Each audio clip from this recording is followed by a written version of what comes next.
Record to the cloud. Okay, we're recording.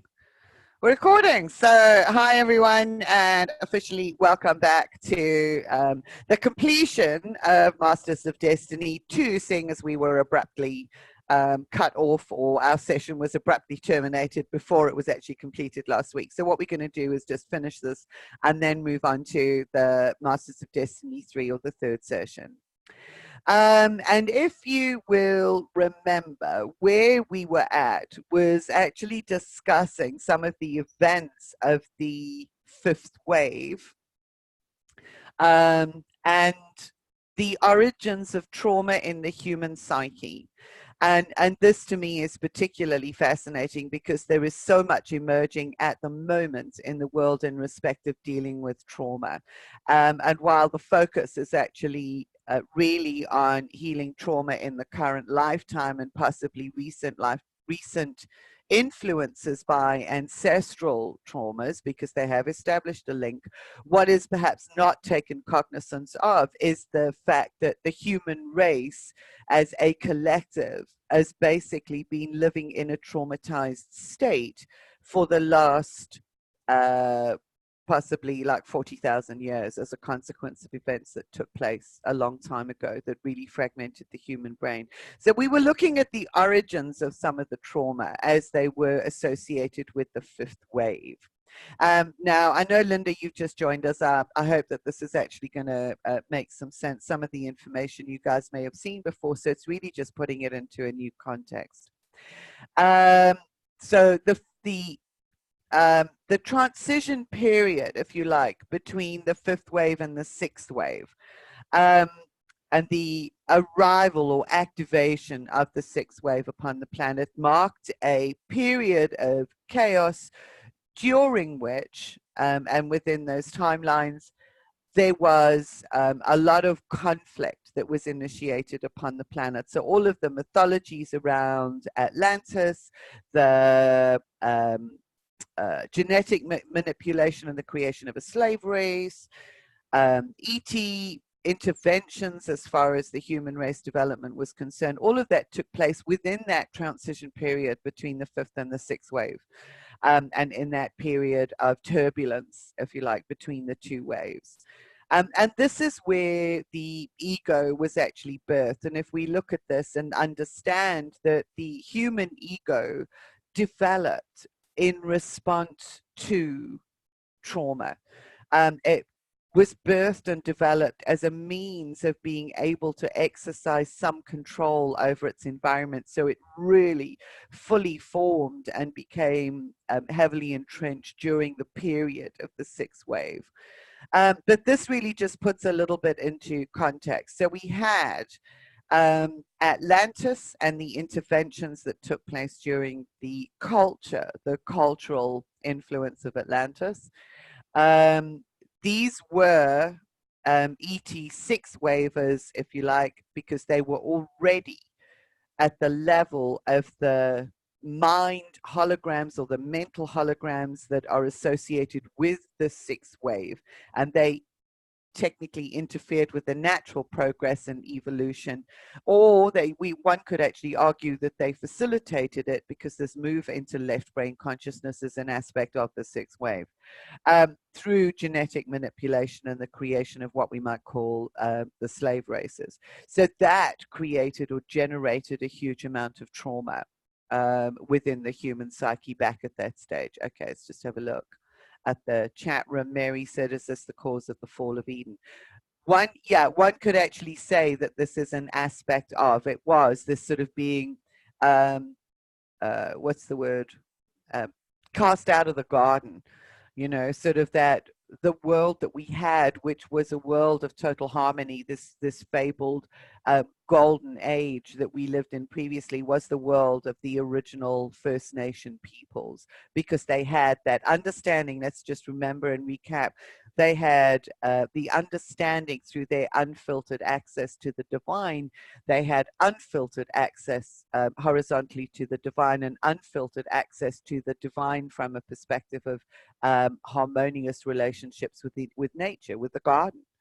with the Devas, with the elementals, with all of the spirits. Yes. So we could say that this transition from the fifth wave to the sixth wave was actually the period during which the biblical references to the fall of Eden actually took place.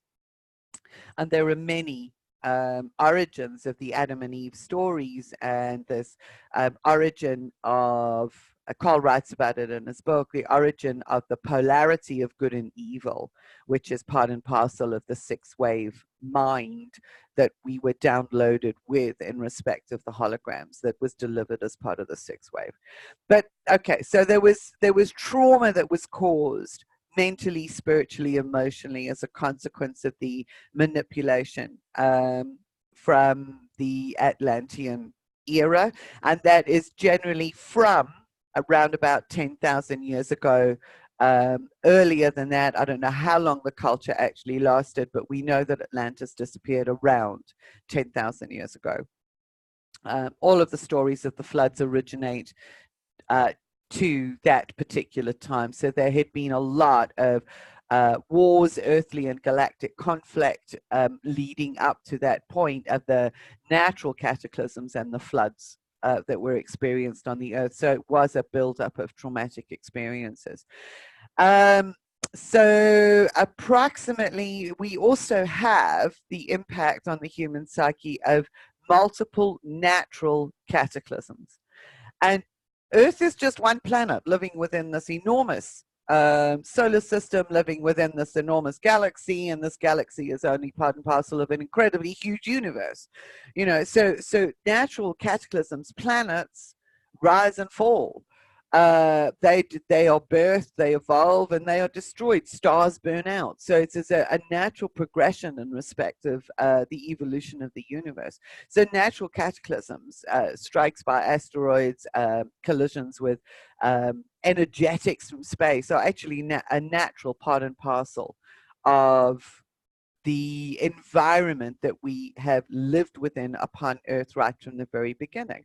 Earth was originally, you know, sort of inhospitable in respect of its environment that had to evolve and change into something that we could live with. So it's not always been a bed of roses and a perfect world. But approximately 40,000 years ago, there was and there has been measured a significant surge in cosmic radiation measured by the beryllium-10 in the Greenland ice cores. I think I did cover some of this slide last week before the session actually ended. But there was also a 10% drop in magnetic field strength, which is kind of the equivalent of what is happening now with the reduction in the strength of Earth's magnetic field.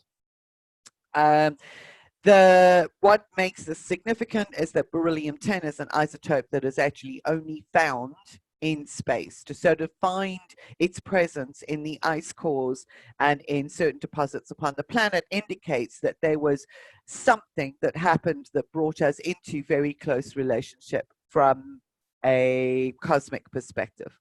So that usual protective bubble that we lived within was actually opened, it was weakened, and we were exposed to cosmic radiation, which in one sense actually fuels the evolutionary process. And in fact, 40,000 years ago, there was an evolutionary event and a shift in consciousness as observed in cave paintings around the world. And this is where I love the correlations that actually tie into this understanding of the 9 waves. Because 40,000 years ago, if we look at the time frame, the upward and downward movements of the 5th wave, we find that they move up and down in periods of 7,900 years. So that's approximately 8,000 years. And each time the wave goes through an upward cycle, that is generally a period of forward movement of growth. During its downward cycles, in those periods are times of destruction, of renewal, of healing, of shifts and change. So we do find this, that civilizations tend to rise and fall in accordance with the movement of these waves.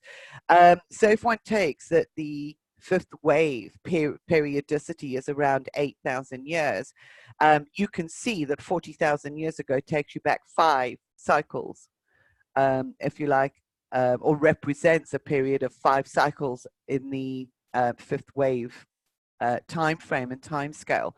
So that would represent an upward cycle, a period of change, growth, and evolution. And there was an evolutionary event as observed in the cave paintings, which represents a shift in consciousness during that period. So 26,000 years ago, which would fall within, if you take a cycle of 8, so I'm just kind of rounding it off, 3 8's 24. So we would actually find ourselves in another upward moving cycle. We find the disappearance of Neanderthal man, the initiation of the Ice Age, which also indicated another evolutionary progression in respect of this time frame, because this was the time when agricultural crops, there were giant or great leaps forward in respect of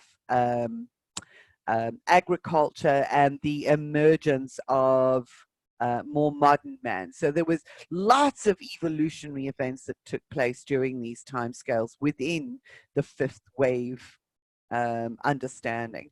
And then we find that 13,000 to 11,000 years ago, there was another major extinction event, and this is still within the embedding of the fifth wave.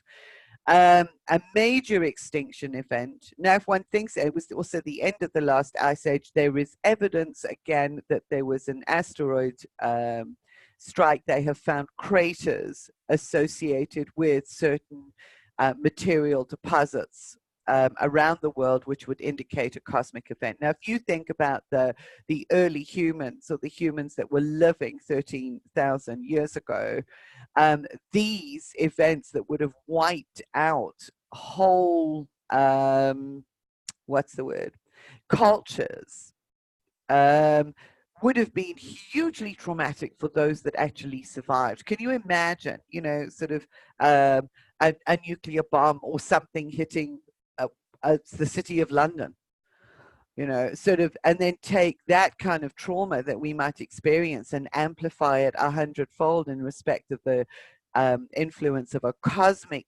trauma, then one can actually understand how their psyche became fragmented as a consequence of the trauma, and that a need arose through this to identify certain ways in which they could exert some control over their physical world.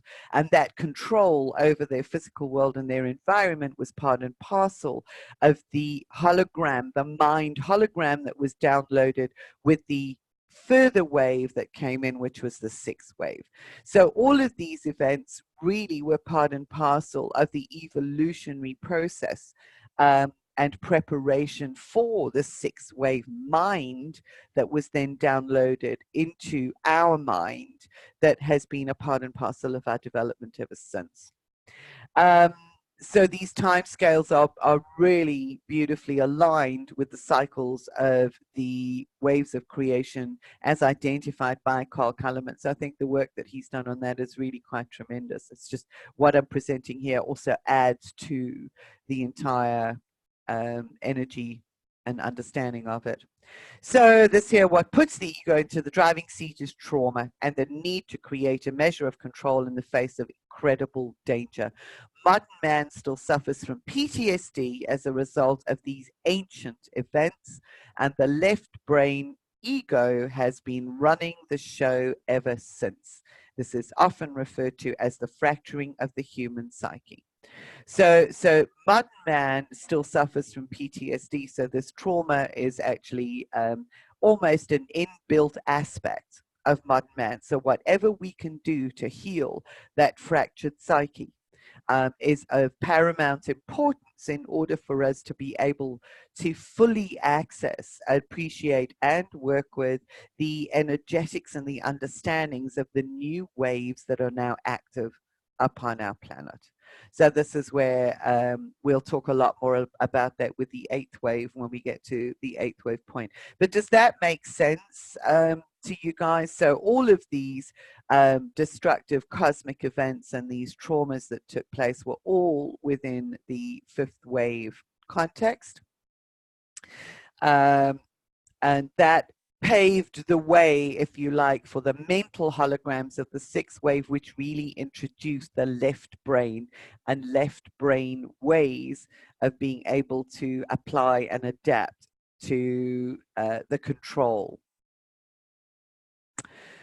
So, just to also place this into perspective, we are currently bridging the fifth wave. So here we have a picture of the influence on our mental capacities and the developments of our brain through the various waves. So we are currently bridging the fifth wave, which is primal unity or unfiltered consciousness, with the ninth wave of unification. So it's just remember, so here we have an unfiltered access to the totality of the divine. And here again, in the ninth wave, we have unfiltered access. As we bring the ninth wave potentials online, we do so against the enormous pull of the old energy. So it's a bit like gravity.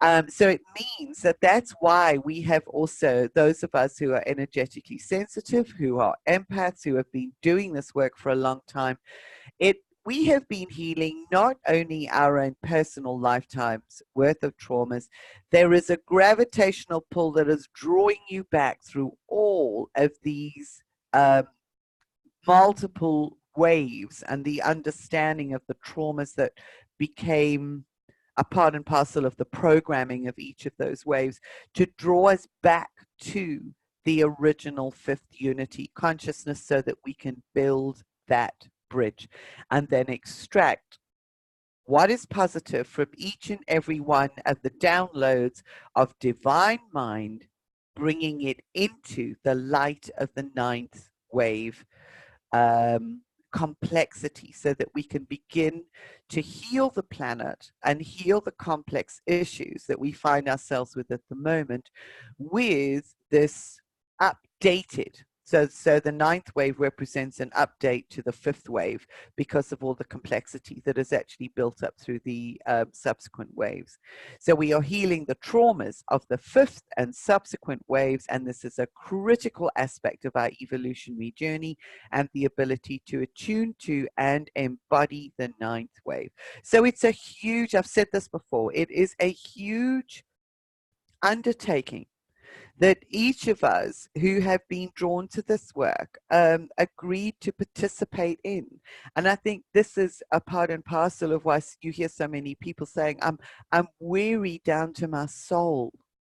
Because we are the souls that were also here very often during this fifth wave, that experience that trauma, that have brought through the soul memories of that trauma, that agreed to come in at this time in order to bring about the resurrection. It's kind of like we're resurrecting the fifth wave at a whole new level.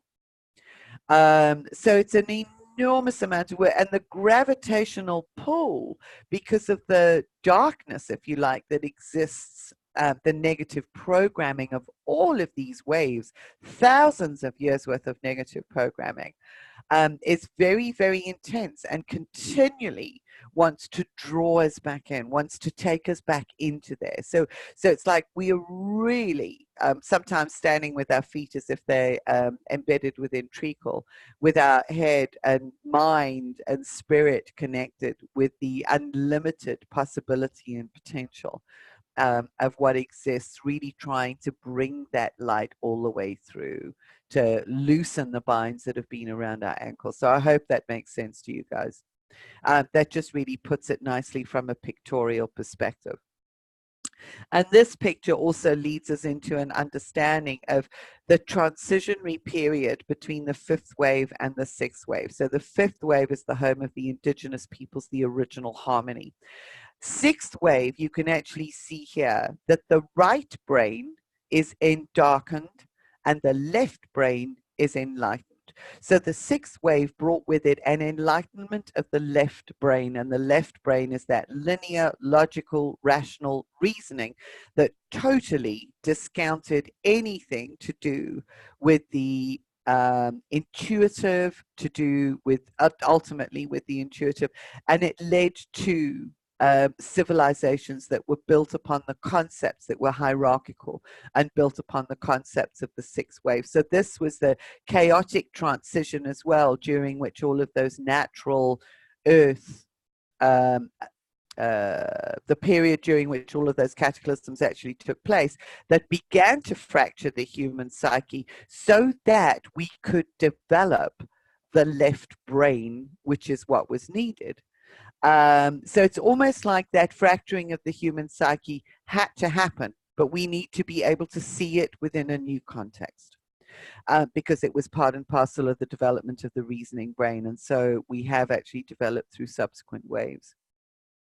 Nothing in respect of the divine plan and the divine principles of the cosmos is by accident. So it all has purpose. So these were some processes and exercises that I left with everybody to work with for week 2, which was focused work with the spirals, working with an anti-clockwise spiral back through time to source. Remember, I spoke about spirals earlier on. So to go into meditation and almost imagine from your heart, from the back of your heart, traveling on an anti-clockwise spiral back through time, all the way back through the waves to source, and noticing what you hit up against on that journey, because you will hit up against all of the programming that has been that has influenced your heart brain and your mind brain through that through the wave journey, if you like, through the life journey of the waves. So it's an anti-clockwise spiral back through time to source, to the source light.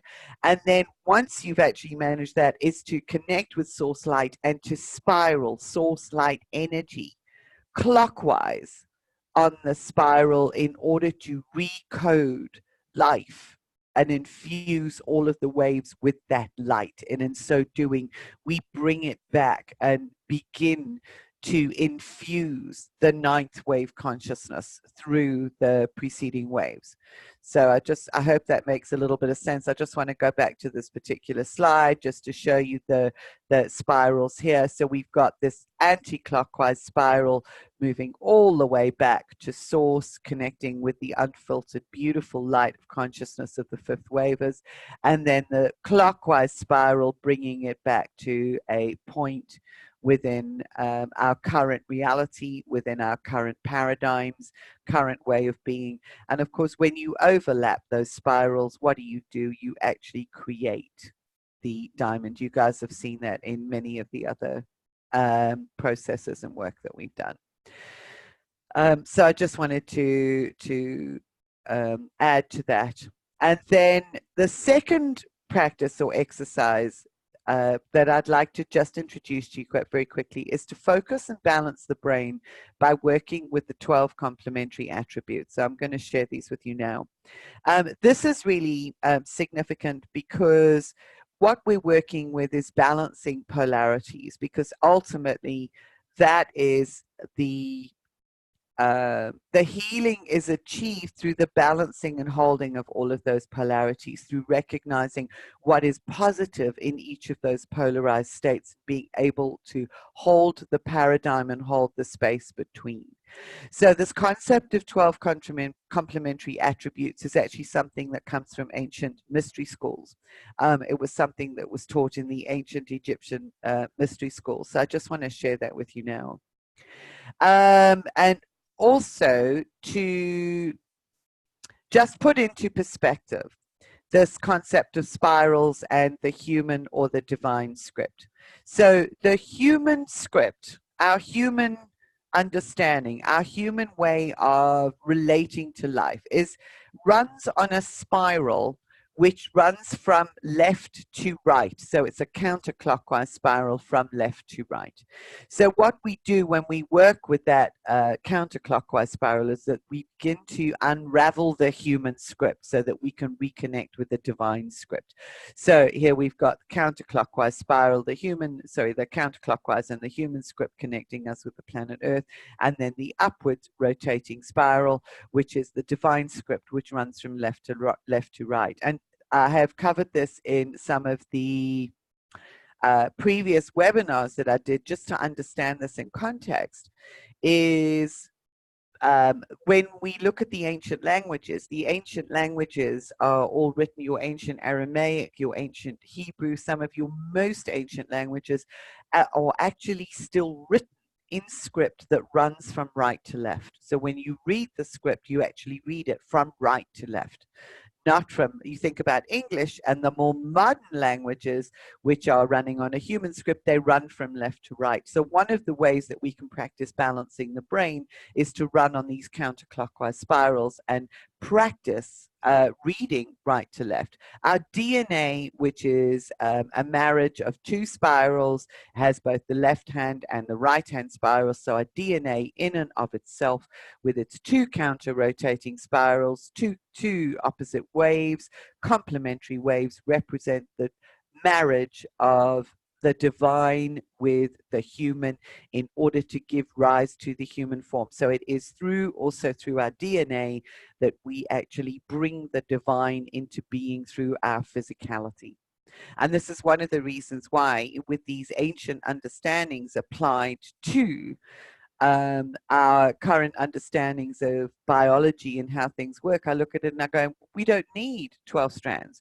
We have both strands that we need.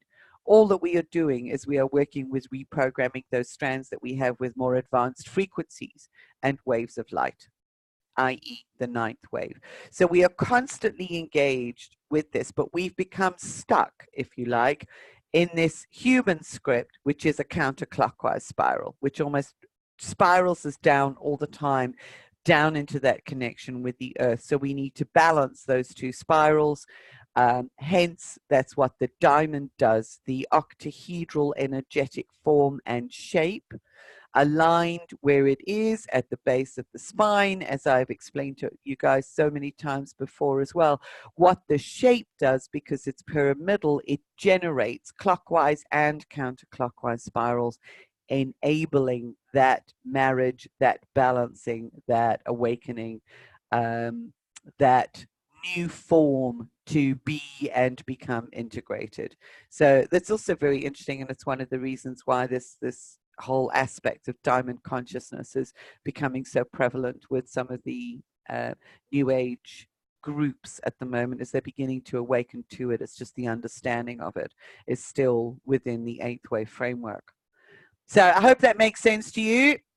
One of the practices that I gave in one of the independent webinars, if you guys want to do it, is to practice on a daily basis, take a little paragraph of even English writing and actually read it from right to left. So practice reading it from the end to back to the beginning, because this then exercises and helps to build the neurons between the right side and the left side of the brain. So it's not only unidirectional, it operates then, your brain begins to operate on a fully bidirectional basis. It builds the neuronal pathways through the corpus callosum in the center of the brain.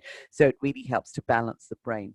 So understanding this concept of spirals also helps us to understand this polarity of attributes. So this is the what I want to share with you here. The 12 sets of opposites and the secrets of the pyramids. This is ancient mystery school information. Very useful exercise.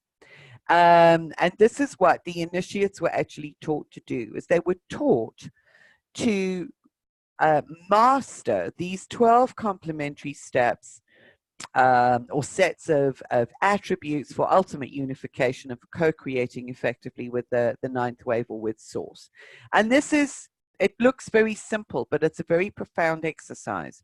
And that is to understand, if you look at these, so your first set of attributes, you've got being silent versus speaking, is to understand in any moment in time what the correct attribute is to bring forward.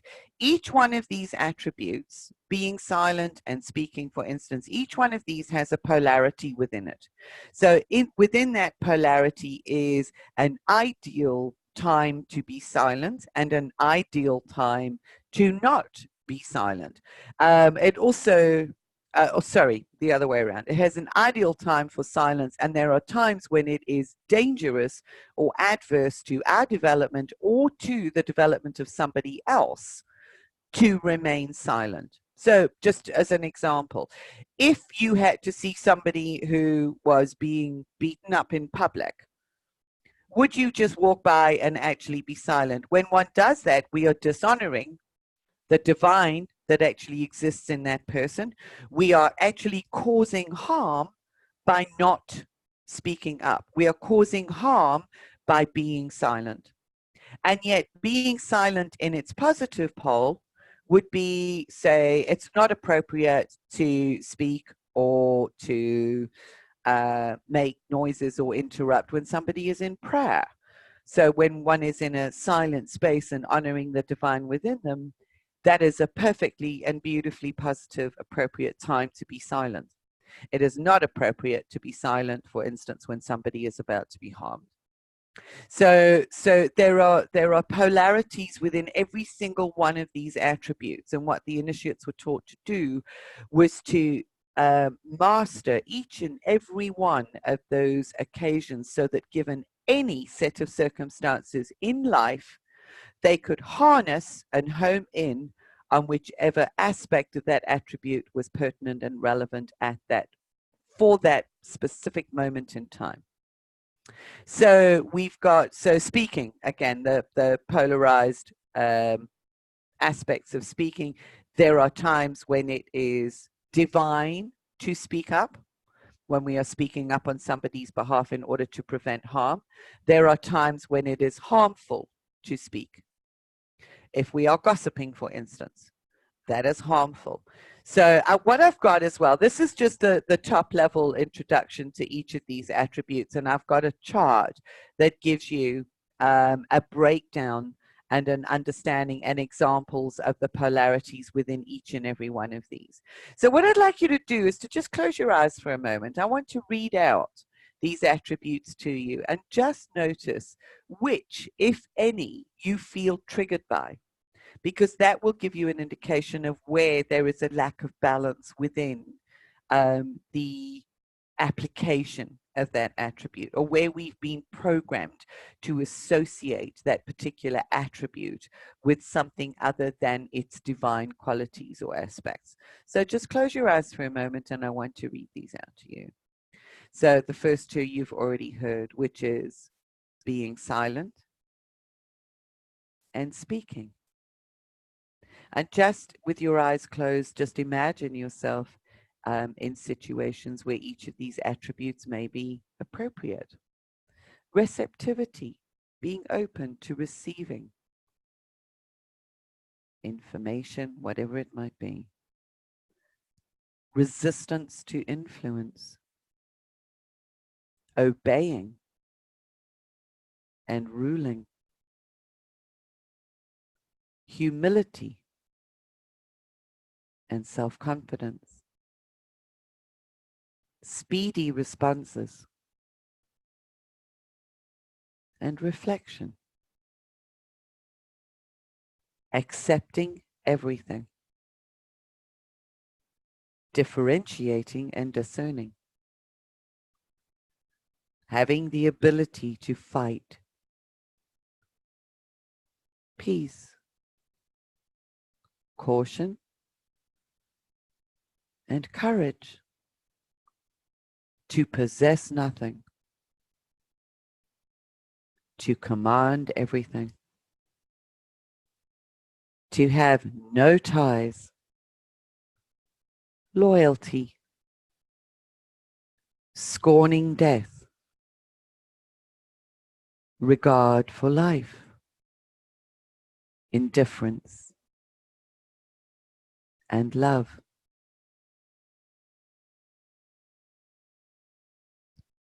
So which of those words were you perhaps triggered by? Because what you often find is that those who've been schooled in the eighth wave or new age teachings would find the ability to fight, for instance, is something that individuals struggle with, because what is being taught is passivity to a large extent. So fighting goes against the grain. That there are opportunities where having the ability to fight, there are circumstances where that is divinely ordained and relevant. Did any of you guys have any triggers with those words? Any personal triggers? This possessing nothing and commanding everything. Some people find difficulty with that, you know, being able to command everything while possessing nothing. Indifference. Indifference is sometimes a difficult one too, because we are taught that what we are required to do is to be able to love everything and everyone. So how on earth and why would we want to be indifferent? And how might that apply?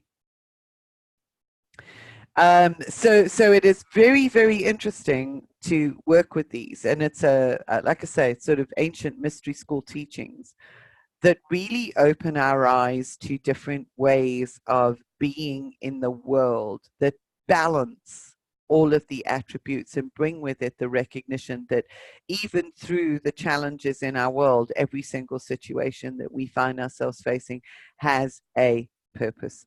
And if we can access that divine purpose in it, then we can actually bring about the necessary changes through recognition of something different. So you guys got no comments, nothing that you'd like to contribute there? I'm just going to have.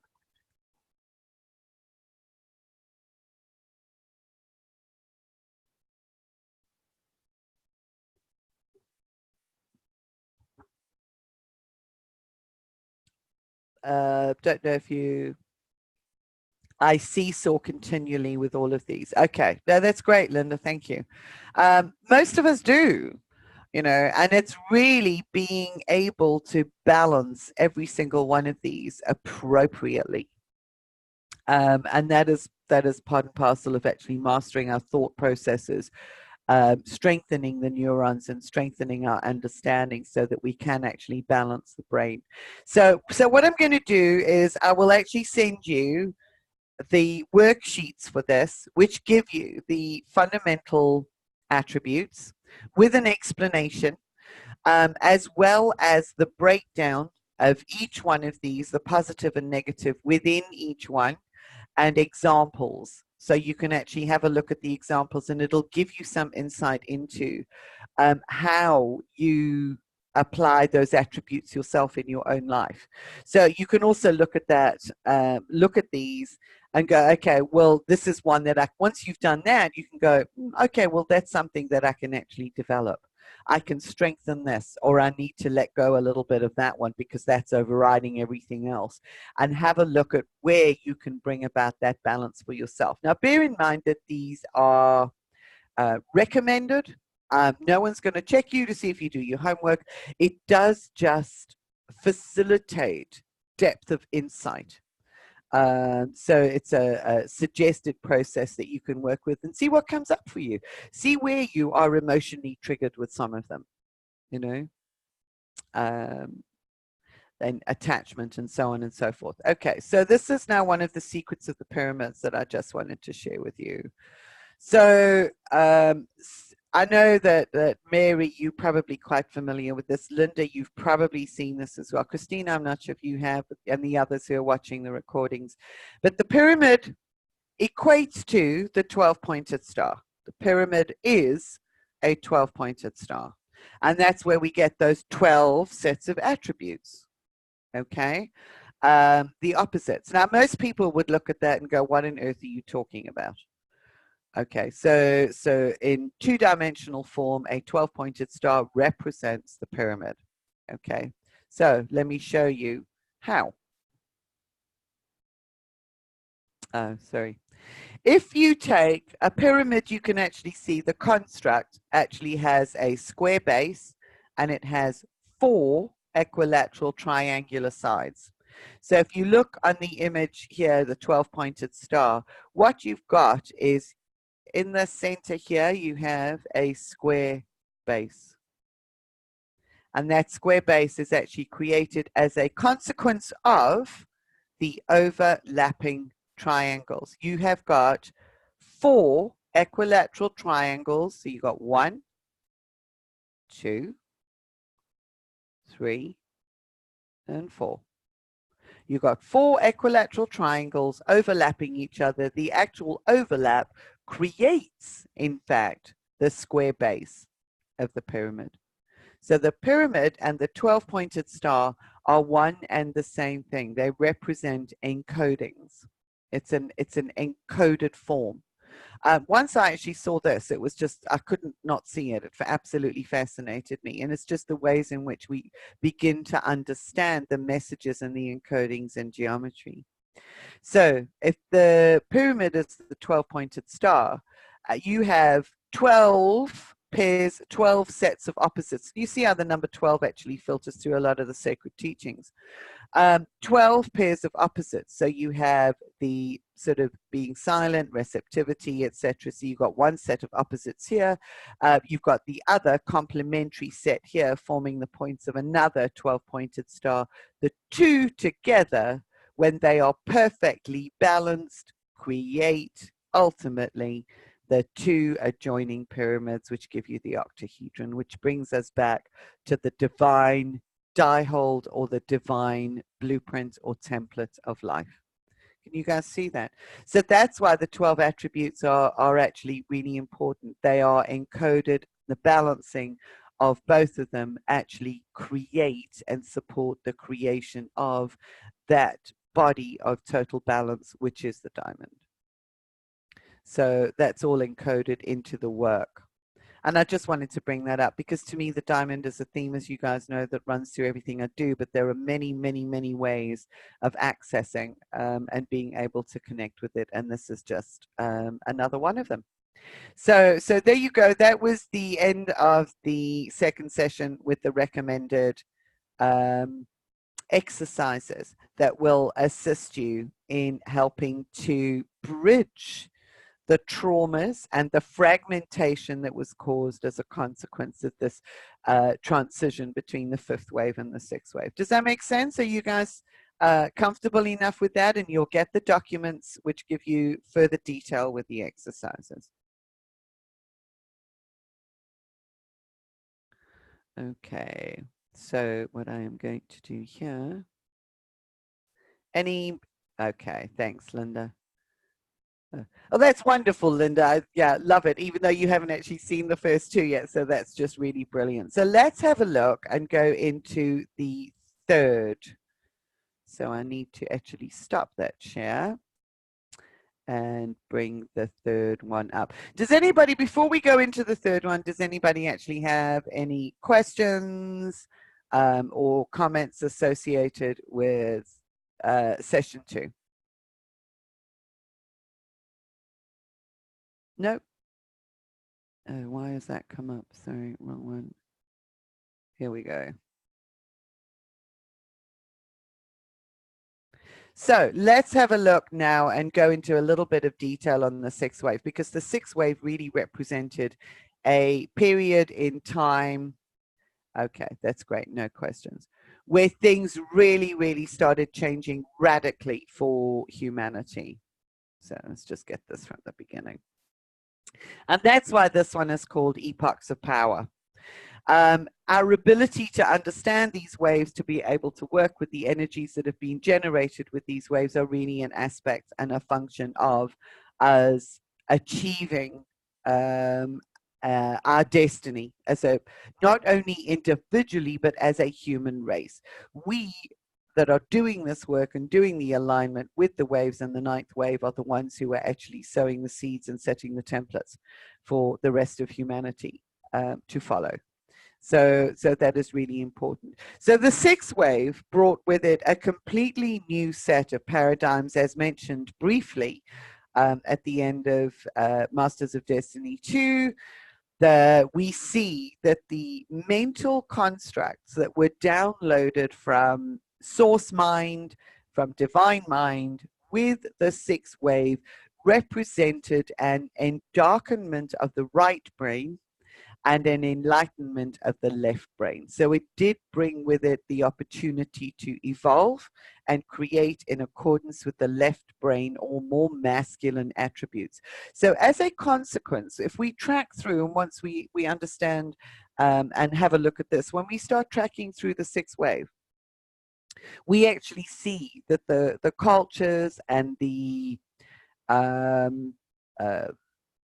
civilizations that actually evolved through and as a consequence of this mind were very, very patriarchal. This is the origin of the patriarchal dominance and the patriarchal way of managing life. This is where it originated.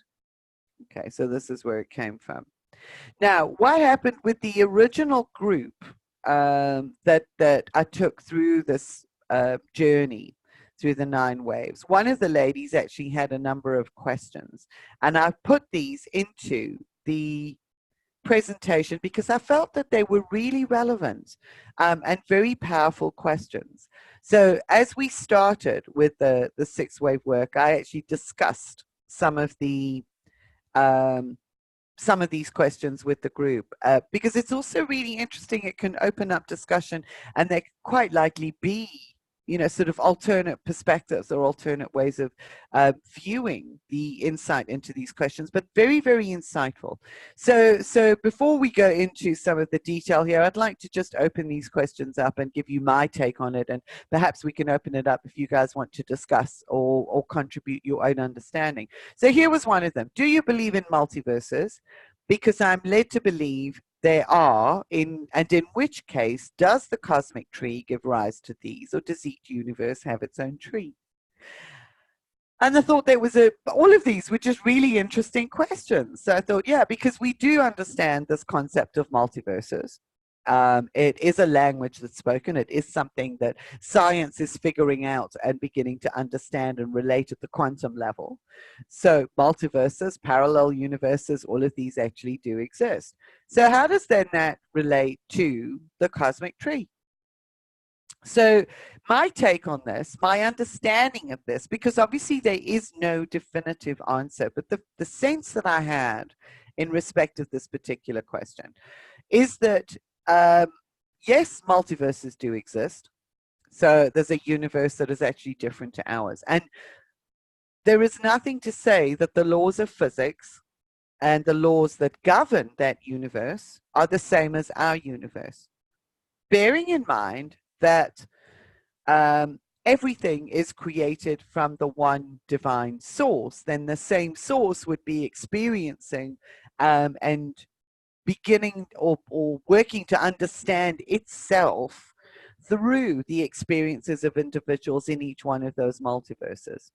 So alternate universes or different universes quite likely have evolved in a completely different way to ours, with different laws, different timescales, different time frames, etc. So different geometries governing that particular universe. So my take on that is that each universe would actually have its own founding tree, because the waves that emanate from the trees, from the tree at the center of the universe, actually hold and share and emanate aspects of divine mind. So if divine source actually chose to experience itself, in a different way, in a different universe, it's quite likely that the tree that formed the founding structure or form at the center of that universe would be different and would give rise to different evolutionary aspects of divine mind. So that was my take on that particular question. But as I said to you, very interesting question. Is God source the tree or the creator of the tree? To me, it's both and. It is not an either or. It's like what came first, the chicken or the egg? So divine source is both. The tree was the initiation of, or the creation of a the coordinates that created the potential for enclosing or creating a boundary, a finite boundary. Go back to the Hopi myth on creation that we looked at in the last session. So it was a finite creation that was put in place as a consequence of the coordinates, which then gave rise to served as a template, gave rise to the physical nature of life in the universe through which the divine was then able to experience itself. So it's the emanation from the void. So to me, source is the tree and the creator of the tree at the same time. So just, sort of jump into the chat room if there's anything that you guys actually want to share, add, or contribute to this particular discussion. So do the waves themselves, the 9 waves of creation, correlate with the theory of root races? My take on that is I do not have a full opinion, if you like, in respect of the theory of root races. I know that that is prevalent in lots of metaphysical material. I have been through it before. There is not a direct correlation with the understanding or the birth of each of those root races. And for me, the concept of the waves, Linda says, we are all trees. Exactly. Yes, we are all trees. And I think I've said to you guys, in Africa, trees are called standing people. So yes, we are. So we are all God's source. So we are the tree and the creator of the tree at the same time. Okay, so do the waves correlate with the theory of root races? There's not a direct correlation. I do not have enough information to be able to make a contribution in respect to that. I do feel each of the waves did contribute aspects of divine mind, which led to a different cultural influence in respect of the individuals that were birthed into those timelines, if you like, with those particular waves and aspects of universal mind. So no, not a direct correlation. There may be something there. I actually prefer the understanding of the 9th wave to some of the ancient root race metaphysical information there. Where does the consciousness of the angels, gods, goddesses, ascended masters, etc., other star beings fit into the picture? If there is a hierarchy, where do we fit in? Do you think they are higher vibrational versions of ourselves? Now, that is, again, another very interesting question. Because gods and goddesses are just archetypal representations. The angels, the ascended masters, are archetypal representations. They are frequency presentations of the same one divine source. The concept of hierarchies is something that became very prevalent and emerged with the 6th wave, which is what we're going to have a look at now, because the 6th wave is linear and progressional and patriarchal. And if we can understand, if we go back to the original peoples that were associated with the First Nation peoples that were birthed through and that lived through the initial 5th wave dynamics, they had an unfiltered access to the universe. All of the prophecies from those people and all of the teachings speak of the number 9. They speak of 9 worlds. They speak of this understanding of the 9 waves, sort of the ancient cultures. So they all had some degree of connectivity to source to be able to access those waves. So this to me says that all 9 waves have always existed. It is our access, a development in accordance with the qualities of mind within each one of the waves that has taken place on a progressive basis. All waves have always been there, but we have not been able to access the complexity of information of all of the waves up until now. So to me, it is very 6th wave to think of all of this as a hierarchical concept. So it's like it has always existed. The only difference is the vibrational qualities or aspects and the consciousness, the levels of consciousness. And even there, we tend to think of people or individuals that have lower vibrational consciousness as somehow existing lower down on the hierarchy. And that is because of the depth to which this hierarchical concept has been programmed into our being. Whereas every single aspect actually has its own purpose. So human beings, it's not that we also reach the peak of the hierarchy.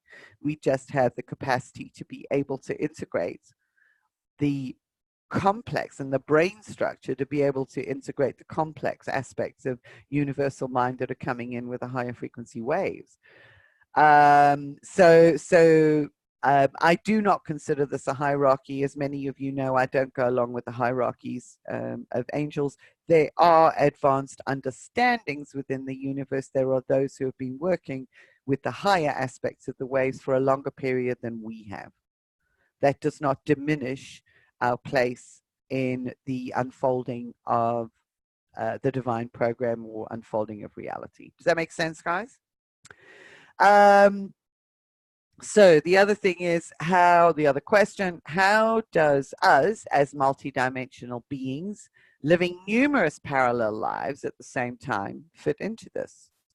Well, as far as I'm concerned, those parallel lives represent, we could actually be living a parallel life at the moment where our being is focused on the experiences in totality of the fifth wave.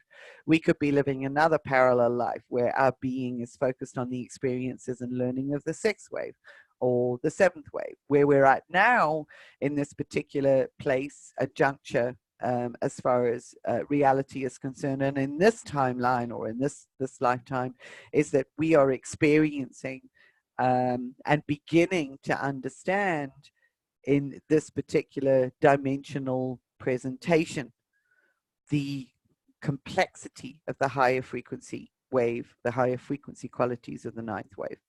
So to me, all of the parallel lives or all of the multidimensional aspects are just qualities and aspects of the various waves and the frequencies and aspects of universal mind. So we are living in numerous parallel creations at the same time.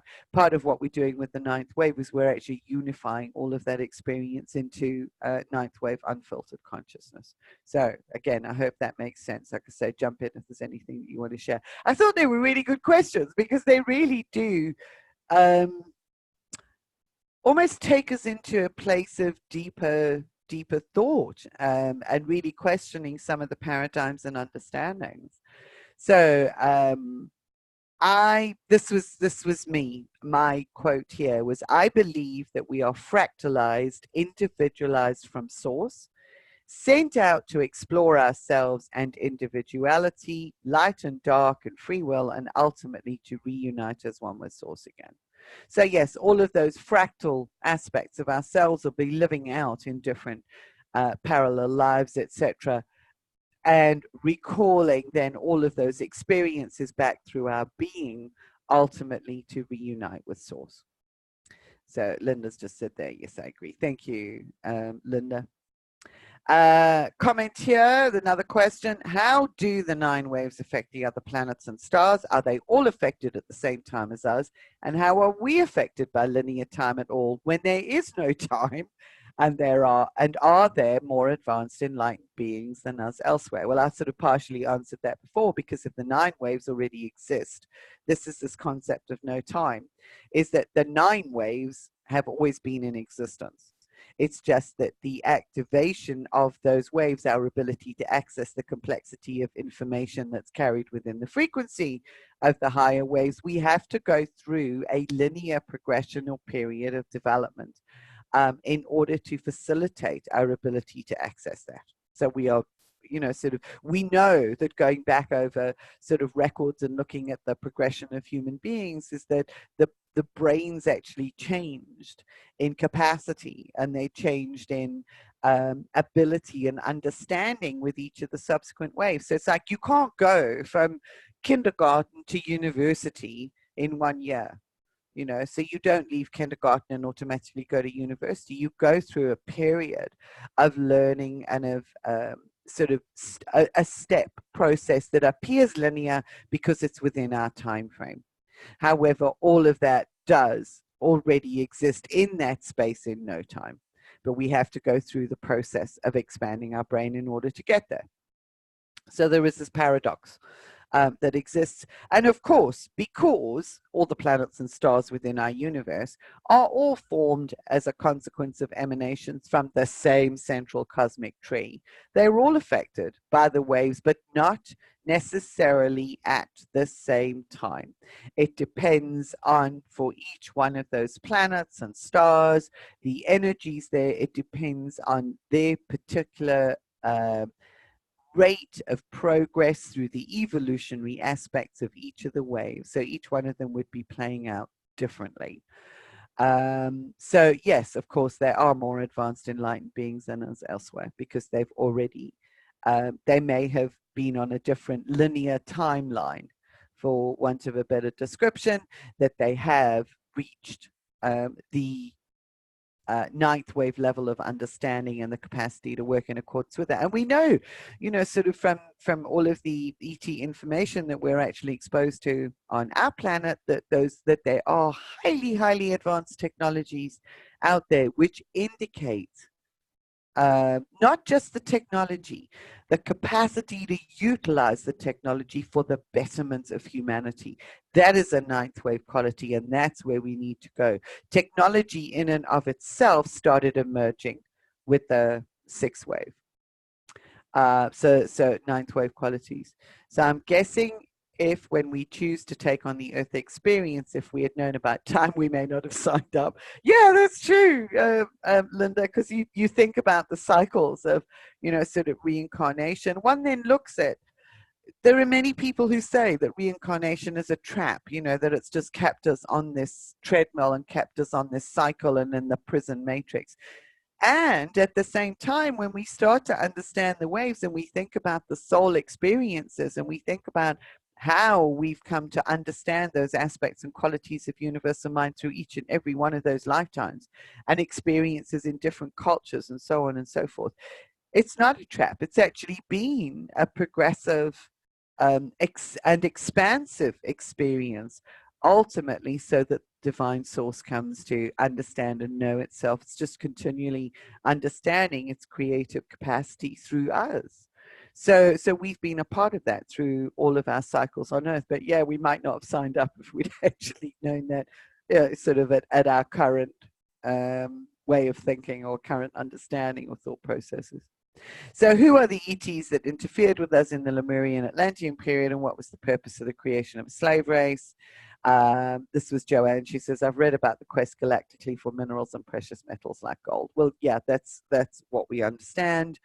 And we tend to look upon this as a negative quality, whereas in effect, the creation of human beings as a slave race were a part and parcel of this polarization, this separation from source that we experienced as a consequence of the sixth wave. So we experienced power through the sixth wave, through being victims of power and through that manipulation, as well as engaging in power over other people. So there was a lot. That's why I called the sixth wave epochs of power, because it actually was about all of the left brain power structures that were put in place.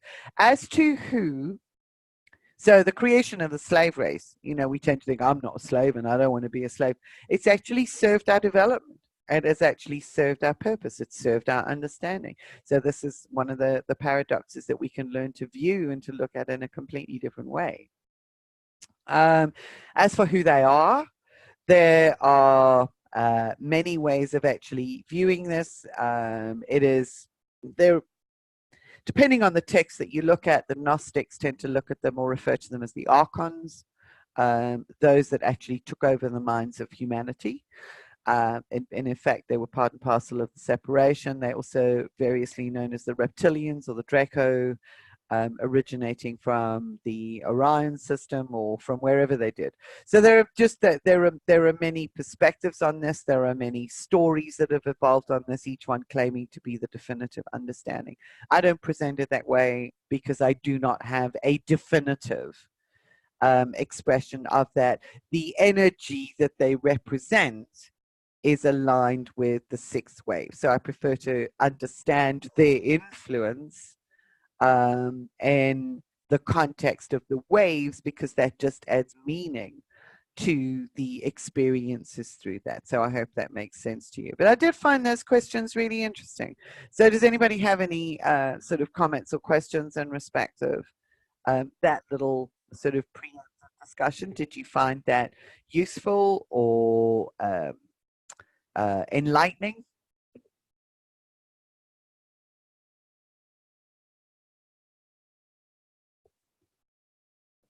Just having some water there. Okay. No comments. You might want to go through that and just, yeah, if you've got anything that you'd like to contribute, yeah, all rather interesting. Very interesting questions in the context of the waves, because yeah, a lot of these questions would be raised through some of the new age, the more metaphysical and esoteric teachings. So thank you for that. And thank you to Joanne for sharing those questions. So what we're going to have a look at in this particular session is the karmic clearing and reclaiming your power. So some of the stuff that we're going to cover. Where the sixth wave still rules and how we are changing the rules of the game. And that's changing the rules of the game with the understandings that we have now. So you'll begin to look out there at society and you'll begin to recognize each of these waves as we go through the process. Because just because there's been a transition period and a subsequent wave that became active doesn't mean that the other wave is no longer active. It is still actually working through us, operating through society, and where we are at mentally, the paradigm that we work within is determined by our affinity to align with specific frequencies. So this becomes a really interesting way of being able to look at the world and to see what waves are operational where through this journey. So it's where the sixth wave still rules and how we are changing the rules of the game. The origins of control, patriarchal societies, authoritarianism, and formal religion. The lens of the sixth wave in our own modern culture. Memories of Egypt. Egypt was a civilization that emerged through and aligned with the sixth wave.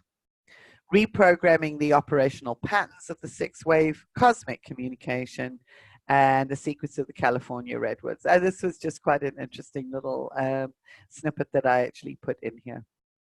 So let's have a look.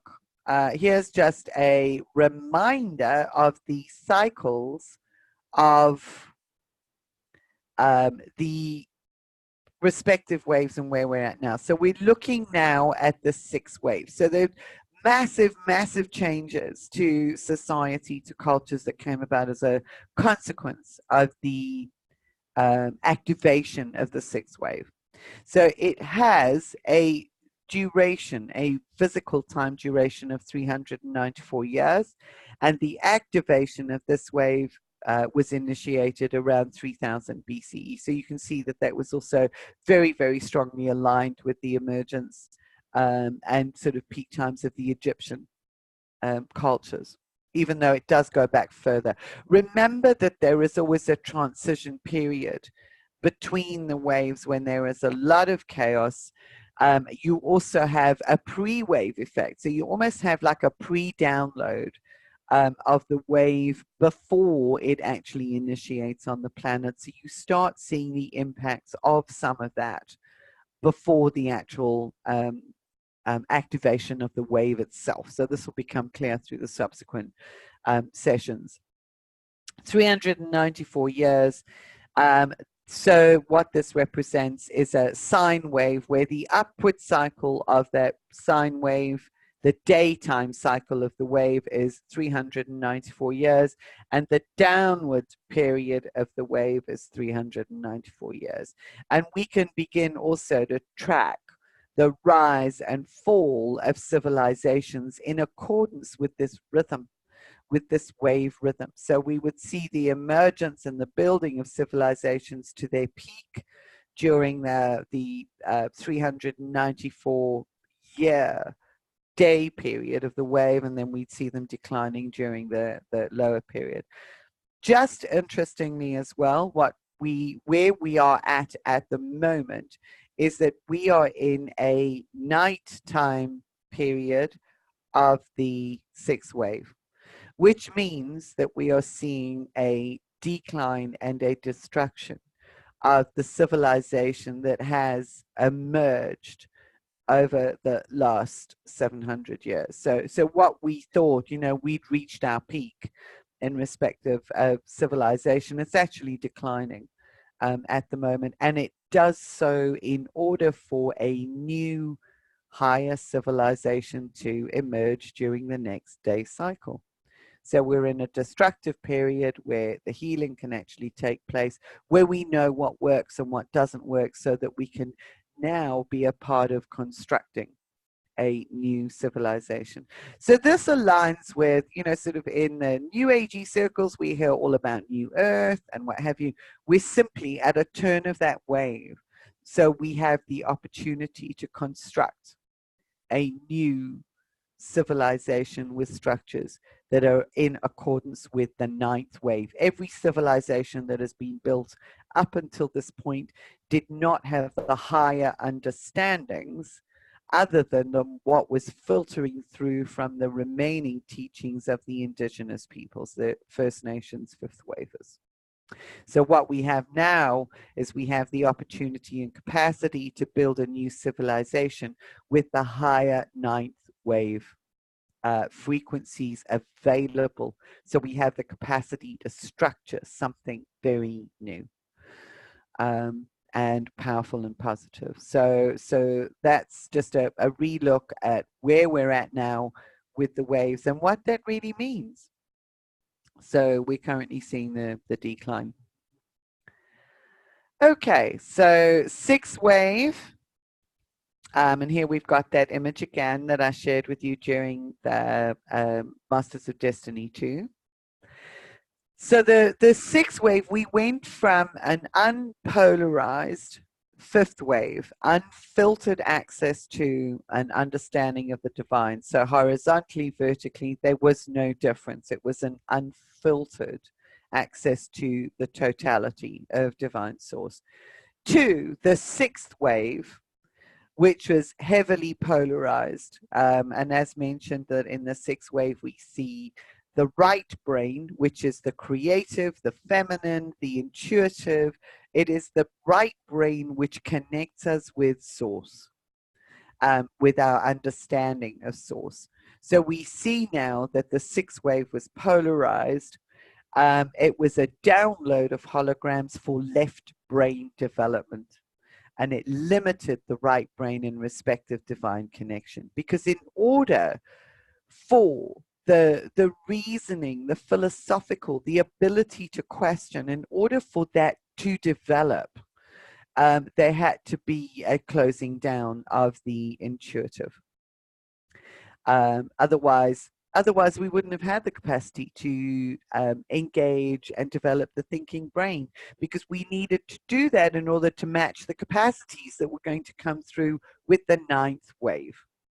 So can you see how there actually is a purpose to all of this, and looking at it and seeing it in the perspective of the ways we begin to understand just the divine perfection in everything. So the sixth wave limited the right brain. It introduced the concept of opposites, which was light, dark, good, bad, male, female, inner world, outer world, etc. So this paradigm of opposites, polarity, duality, really birthed itself with the sixth wave.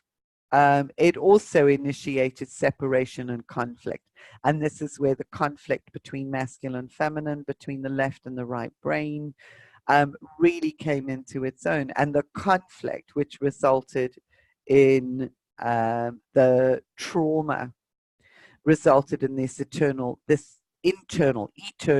internal conflict that we have within our own body and within our own psyche. So concepts of separation, separation from source, mind-body separation, all of that. So separation at multiple levels, separation from nature to a large extent as well, that was carried through then with the seventh wave.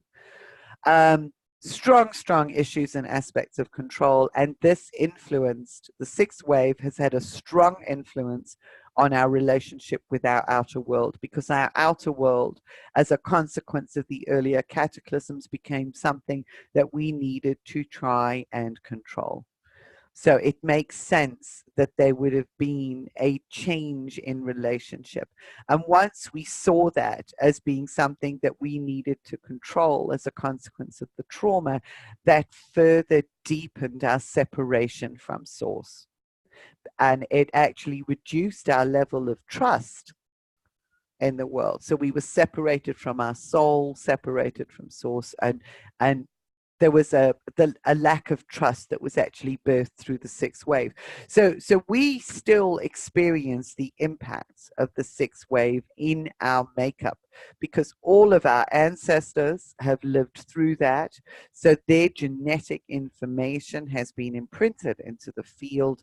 So the fields of humanity are still very much influenced by the sixth wave. And of course, you can see that playing out where people are stuck in the energetic paradigm of the sixth wave. Okay, so I'm just going to move on unless you guys have any questions. So I think it's sort of pretty clear the progression and what actually happened. So this was universal mind. So let's just have a look here. Sixth wave was initiated between 5,000 and 6,000 years ago. It has a wavelength. Oh, sorry, this 688 is a typo error.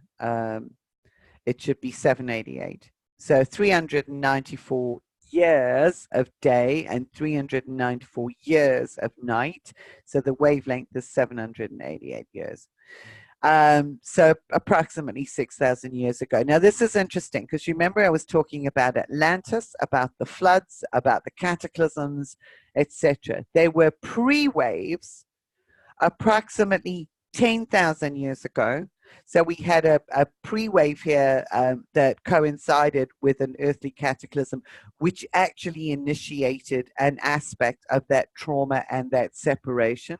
So there is a correlation between the pre-wave, 10,000 years ago is the general timeline for the major floods and evolutionary events. 25,000 years ago, so it was 26,000 years ago that there was a major evolutionary event. So that's also associated with the pre-wave of the sixth wave. So, and that evolutionary event correlated with a cosmic interaction on Earth that also resulted in trauma. And again, 52,000 years ago. So 52,000 years ago was when we see, between 40 and 52,000, a major cultural shift beginning to happen within the fifth wavers. So they were pre-waves associated with the sixth wave, which helped to initiate the patterning that universal mind was downloading, the holograms that were associated with the sixth wave. Does that make sense, guys?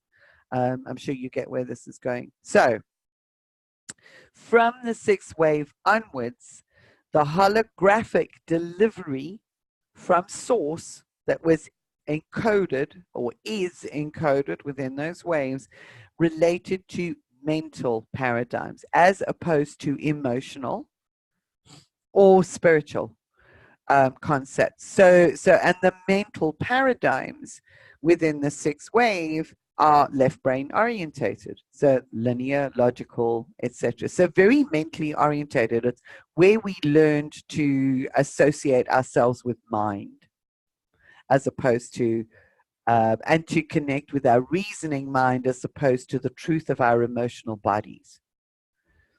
So this was where some of the separation took place. So holographic delivery of mental patterns, left brain development and masculine energy, systems and writing and recording. So this represented a major transition from the verbal storytelling. So we know that many of the First Nations peoples and the indigenous peoples, they relate to and share and pass on through generations their wisdom and understanding through storytelling, through myth, through symbol. So that was very, very symbolic. So hugely, the fifth wave was hugely symbolic. The use of symbols was very powerful. Here we move to systems of writing, which also utilized symbols but began to actually transcribe and translate them in a different way. And sometimes the essence of what those symbols represented became lost in translation. So they were trying to translate the symbols from the storytelling into writing. In order to record. However, it did bring us the capacity to be able to record what was happening in the world in a different way. And also 52,000 years ago, so this is also really interesting, is I think when they found the first recorded cave paintings, which was one of the first their manifestations of this written system of recording, was drawing pictures and shapes onto the walls and the stones of caves and sacred sites. So some really lovely correlations here. It was the birth of the concept and importance of the individual, the I and the ego self. So it's like me against the world, you know, it's sort of the I rather than the we and the interconnectedness. So it's this separation. It's the rise of masculine power and suppression of the feminine. That's where we see the feminine-based concepts of running society disappearing. So Linda says, interesting, storytelling seems more emotional, heart-based, and writing seems more brain-orientated. Yes, absolutely. And that's why the original peoples utilized the storytelling. However, what we have found, and yes, it is more emotional because that can be expressed through body language and through the transference of symbols and through dance. Look at how they use dance and movement. So it's all bodily related. Writing is brain orientated because very often as well, writing then is a recording of facts. So yes, we begin to marry factual recording with mythological and symbolic storytelling. Yeah, and it's being able to see beyond the symbols. Absolutely. So you can kind of see how our development was necessary in respect of this, while honoring all aspects of divine creation and evolution and progression. Thanks for that, Linda.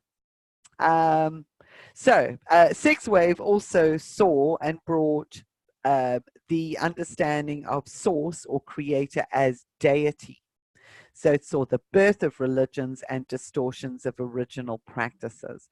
And that's, we look back at, and it's not just looking at one religion, it's like all of the formalized religions tended to be birthed as a consequence of the sixth wave. And it's again with that recording. So it took these stories that were told and then began to translate them into a patriarchal paradigm.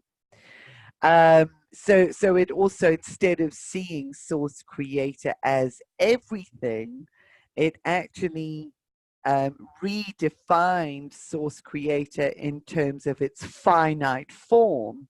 That was how it was experiencing life.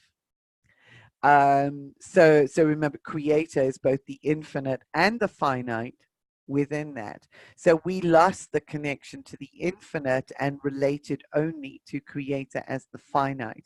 Hence this translation into deity, or many deities, depending on the particular religion and respect of connecting back to it. So it's also pretty mechanical. The sixth wave is very mechanical. It's linear, it's reasoning, it's hierarchical. So it progresses from this to that, and one is higher than the other because everything is viewed as linear rather than as an interconnected network. So it also saw the creation of civilizations with rulers. So it's really the rise of imperialism to an extent, and of course most of the rulers were patriarchal. So we see Sumer, Egypt, Greece, Roman, all of the civilizations that actually had self-appointed rulers that also then most of those self-appointed rulers became and identified themselves as the intermediaries between the people, the common people, and the divine. They saw that they had divine attributes, if you like, or considered themselves a higher level of understanding, or they'd retained some of the wisdom of the original people, so they still had some degree of connectivity, elevated themselves above the ordinary people, and gave themselves the status of intermediary between the people and the divine. So we see so much. I mean, the paradigms that actually evolved as a consequence of the sixth wave have had a huge impact on our world. So there also were similarities in form in respect of pyramids that were created all over the world. So it was this representation of the divine, if you like, in physical form that was left in stone all over the world. So we get stone circles. We get symbolism. I think there's the serpent mounds of Ohio, pyramids in, and this is really interesting because we find those similarities in design from South America to China to Eastern Europe to Africa. So we find pyramids all over the world, and they were all structured. And most of those emerged through and with the sixth wave consciousness. So it was casting in stone these images and understandings of the divine and ways to connect with the divine, whether it was harnessing the energy of universal source and the mechanics of that, or whether it was a symbolic connection to the divine that was incorporated into their religions. So similarities in form all over the world. All spiritual lifelines to keep connected. Absolutely. Thank you, Linda. So yes, we see the necessity of this and the wisdom that's actually been encoded into all of those forms.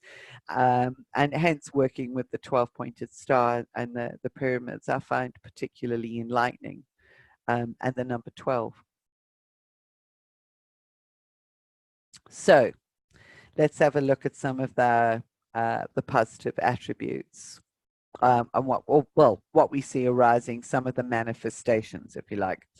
So we see through the sixth wave the development of sciences of geometry and mathematics, including an explosion of science in the 1600s. So remember that this wave, the sixth wave, keeps on running, and that every almost 400 years, so it's 394 years, it goes through this daytime cycle of development and evolution. So you'd see a progression over time and through different cultures in respect of the understanding of the complexity of sciences of geometry and maths, etc., etc. So in the 1600s, there was an explosion of science, which also correlated with the pre-waves of the seventh wave. That was subsequent to this, but it had been developing all along.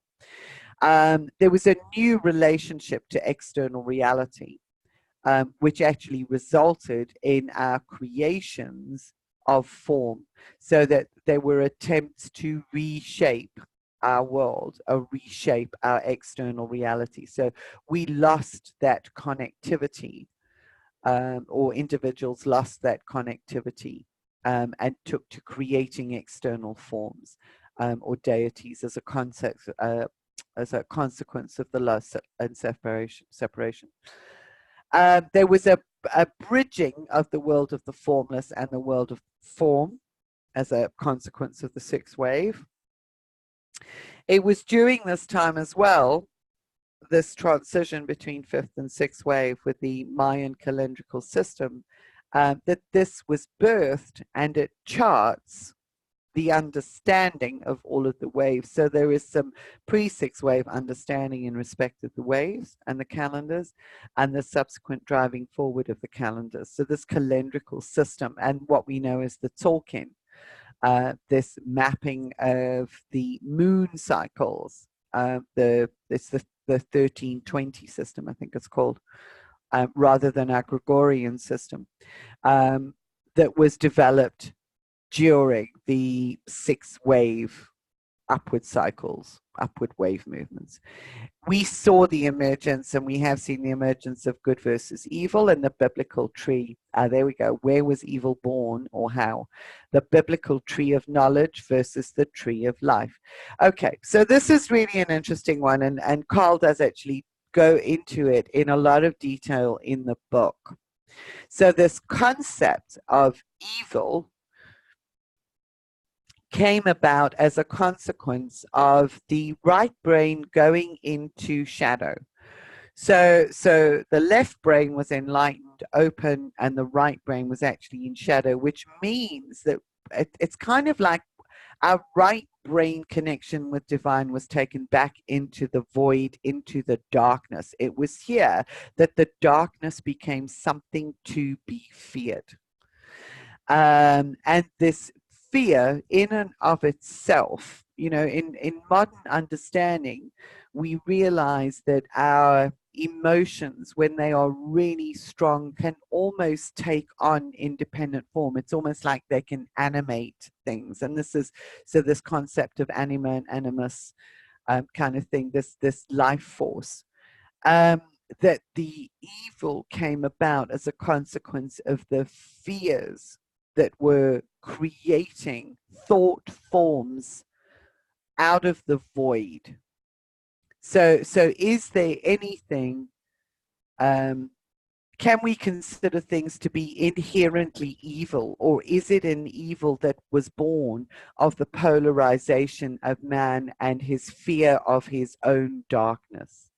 This fear of dark, because that is my perspective on it. That's where evil was born, is man's fear of his own darkness, this fragmentation of the psyche through the 6th wave.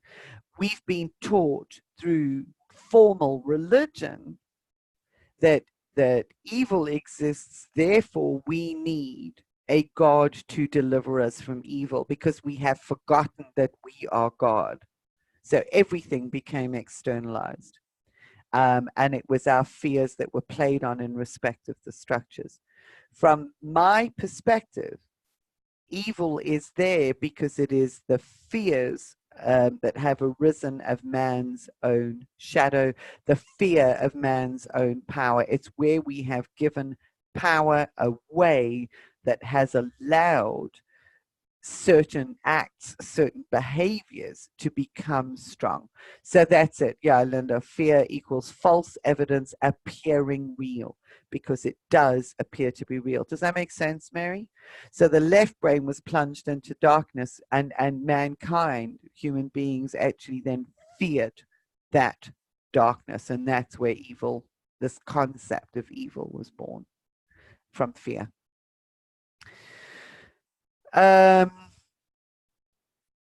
Where is the source? The source is really, it's the God within us. It's the same source. Everything arises from the same source. It's just our interpretation of the energetics of that particular time. Well, evil isn't really evil. Evil is actually man's separation from his source light. So the source is just in the thought forms and the patterning of the 6th wave. Does that make sense? So it's not that there is a purity of evil, because when you go back to the original tree, it's like everything is in perfect and divine order. It's an interesting question, because we have been very, very heavily programmed to understand that there is evil in the world. We see acts that we describe as evil because they are emerging from the darkness within man's own psyche as a consequence of separation.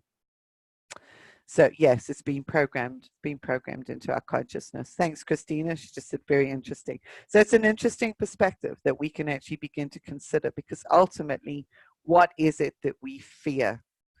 And we fear that part of ourselves that was plunged into darkness as a concept, or through this development, through the sixth wave, this fear of the dark. So it's a very interesting one that we can actually expand on through some of the subsequent work. So here is where we also see social inequality becoming more prevalent, is through the civilizations that emerged with the sixth wave. And we see that social inequality carried through in present day systems as well. So we have the monarchy.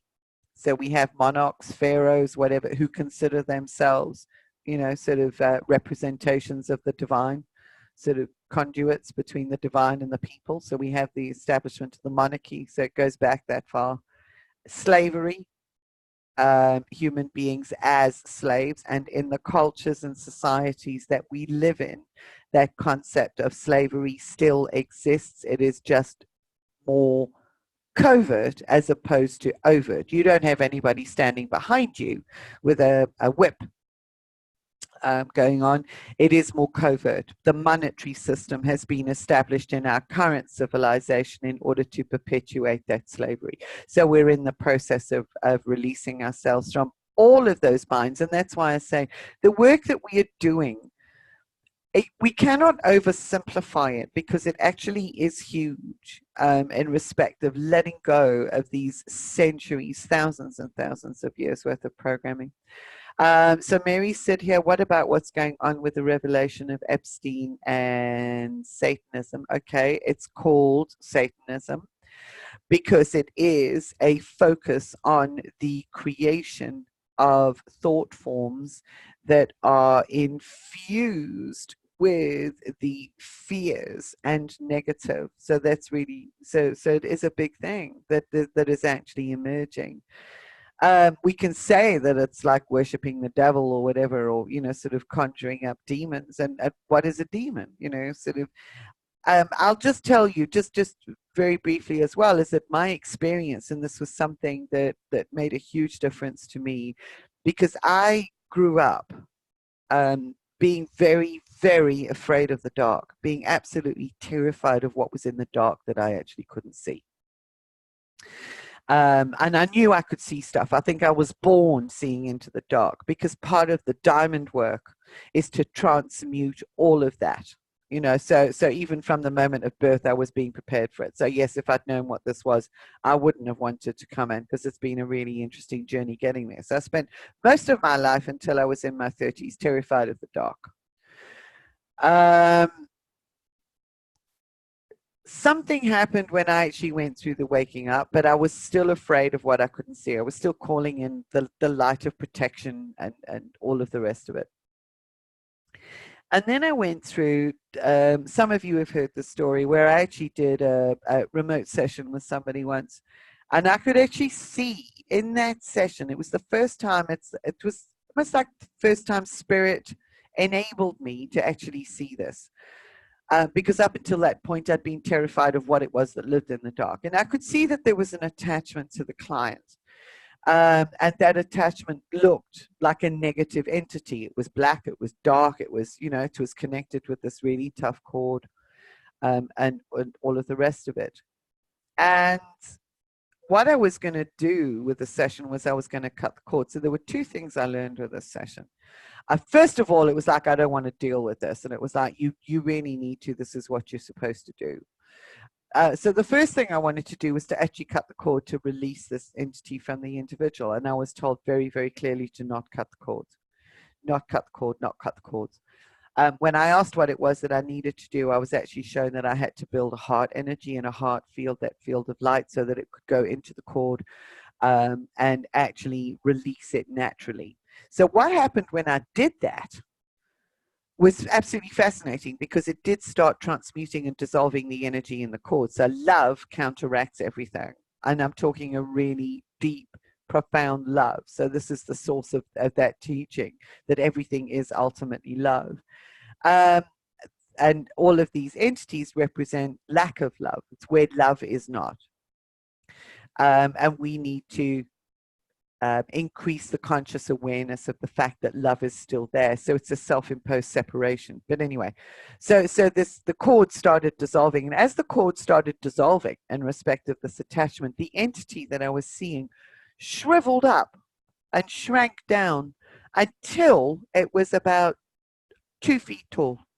And it was like a little deflated balloon, a bag of just gray stuff. And it was the saddest, most fearful being that I've ever experienced. So I went from being afraid of this puffed up being and thing to feeling the utmost of compassion for this tiny little creature, if you like, that was just so devoid of love. I cried in that session. I actually cried. And there was an angelic being that actually came in and appeared. It was a manifestation. It actually appeared and enfolded this being with love and actually took it into a black diamond, took it back to the void, but held it in that void, took it back into the darkness where it was actually comfortable, but took it back in with love so that it could know that there was something else. Now that had a very, very profound impact on me, because it was in that moment that I realized what it was that had been drawn out of the void. So you ask about the absolute nature of Satanism and the evil, etc. And it is my belief that there's nothing absolute about it, that it is actually the consequence of that polarization. And that those thought forms, those demons are influenced and programmed, if you like, by human thoughts, human fear. Our fears then program those thought forms. So all of the satanic rituals that we may actually be aware of are actually built on fear and not love. They're built around fear, so the fear keeps on generating and feeding those thought forms that live in the darkness. So the more we bring consciousness into the darkness, the more love we bring into the darkness through this healing process, the more we help to reunify the psyche of humanity. So I know that's a little bit of a diversion. I think that was a very good question that we could actually explore. Oh, thank you, Mary. She says, I have tears of healing, of the healing you did. And really, I believe the fear demon is coming from ourselves. Love is always the balance. Yes, Linda, thank you. Amazing. Yes, yes. So I think that story was absolutely necessary in order to perhaps gain the perspective and the understanding of how this arose. And this arose as a consequence of the 6-wave mental constructs, because we were distanced from the fear, or fear began to rule our life, and we began to rationalize our fears away. Okay, so all of those polarized relationships developed through the 6-wave victim and aggressor slavery. Concepts of guilt, punishment, sin, and evil all have arisen as a consequence of the 6-wave. And through the formalized religions, I've said to you before, 6-wave days give rise to new civilizations, while the nights represent a decline. For example, the Spanish Inquisition was actually during one of the nights. So this is where we also see perhaps some of the evil that is done in the darkness of those nights. Is this a alignment with the darkness of the 6-wave? Because it's almost like there's an additional dark that falls over the left brain too, and the ability to reason through things sort of disappears. But that saw the decimation as well of some of those religious institutions, ultimately as a consequence of the Spanish Inquisition. So we are currently in a 6th-wave night, which began around 2008. Now look at the correlation there, because the 6th-wave, 2008 was the financial crash, which means that we are seeing and experiencing the decline of our current civilization. So there's no way to stop it. It has to decline in order for something new to emerge. So while in a sense, those individuals that are teaching that the new earth is here are those individuals who have an understanding of the 9 waves, that the capacity, the templates for new earth sit within the 9th wave, and the 9th wave is actually here. The new earth actually still has to be brought into reality, and it cannot do that necessarily until there has been a greater decline in respect of the current civilization. We can probably start doing it now in little pockets, but what we will see is we will see a massive rise in the formation of that new civilization in another 300 years' time. So you might go, oh my God, do I really have to wait that long? All is not lost. Previous civilizations did not have the 8th and the 9th waves in respect of the insight and consciousness that they brought with them. So they had to wait to naturally go through those cycles. If we are operating on the 8th, and particularly with the 9th wave is the most important. The 9th wave has a very short cycle of 36 days. So operating at the level of the 9th wave means that we are going through a lot of very rapid change. We can begin to embody and embed the paradigms and the mental constructs, the mental spiritual constructs of the 9th wave through our being to begin creating new earth. It's not the 6th wavers that are going to do that. The knowledge that we gain through the 6th wave feeds into what we're doing now. But we currently have only a very small group of people who are resonating at the level of the 9th wave, even though it is increasing.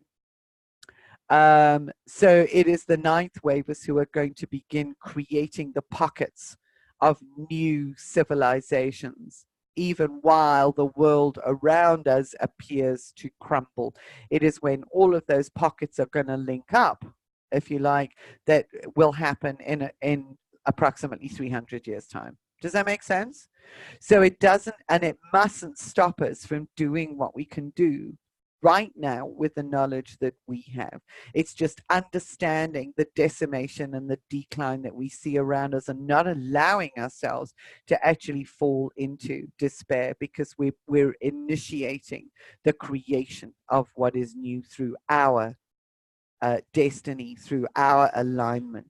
And that is humanity's destiny. We are busy right now creating humanity's destiny. So I hope that makes sense for you. How we experience the world depends on which wave. So Linda says, yes, and we can see this happening now with the 9th wavers. It's amazing. Yes, absolutely. And the thing about this is that when we understand it in terms of the waves, we don't need to use that 8th wave fluffy metaphysical spiritual language that tends to alienate other people. We can begin to use language that is constructed from an understanding with the 9th wave that makes it more accessible to other people. Does that make sense? So this is where I'm coming from with this, and this is where we are going as our community and as a collective. So it's just really exciting to be doing this with you. But we need the understanding of the earlier waves in order to have that enhanced context. So it means because all 9 waves are active, we might still go through days and experiences where we relate to our world or experience our world in respect of the frequencies of one of the earlier waves. So we might be having like it becomes quite interesting because you can go, I'm having a 6th-wave day today or a 5th-wave day because I'm looking around and I'm just feeling in absolute despair at what it is that I'm seeing. You know, sort of the people being treated so badly, food banks or this or that or the next thing, and that's falling into the polarization of the frequencies of the earlier waves. And it's okay because those waves are still operating. It's only giving us the insight and the awareness of the fact that there is something internal to heal around that process. I still go into those periods. It's just having the awareness that that's what we're doing. So bear that in mind, so that you can begin to identify where the pain is coming from that creates that resonance with what it is that you're seeing outside, out there in the world.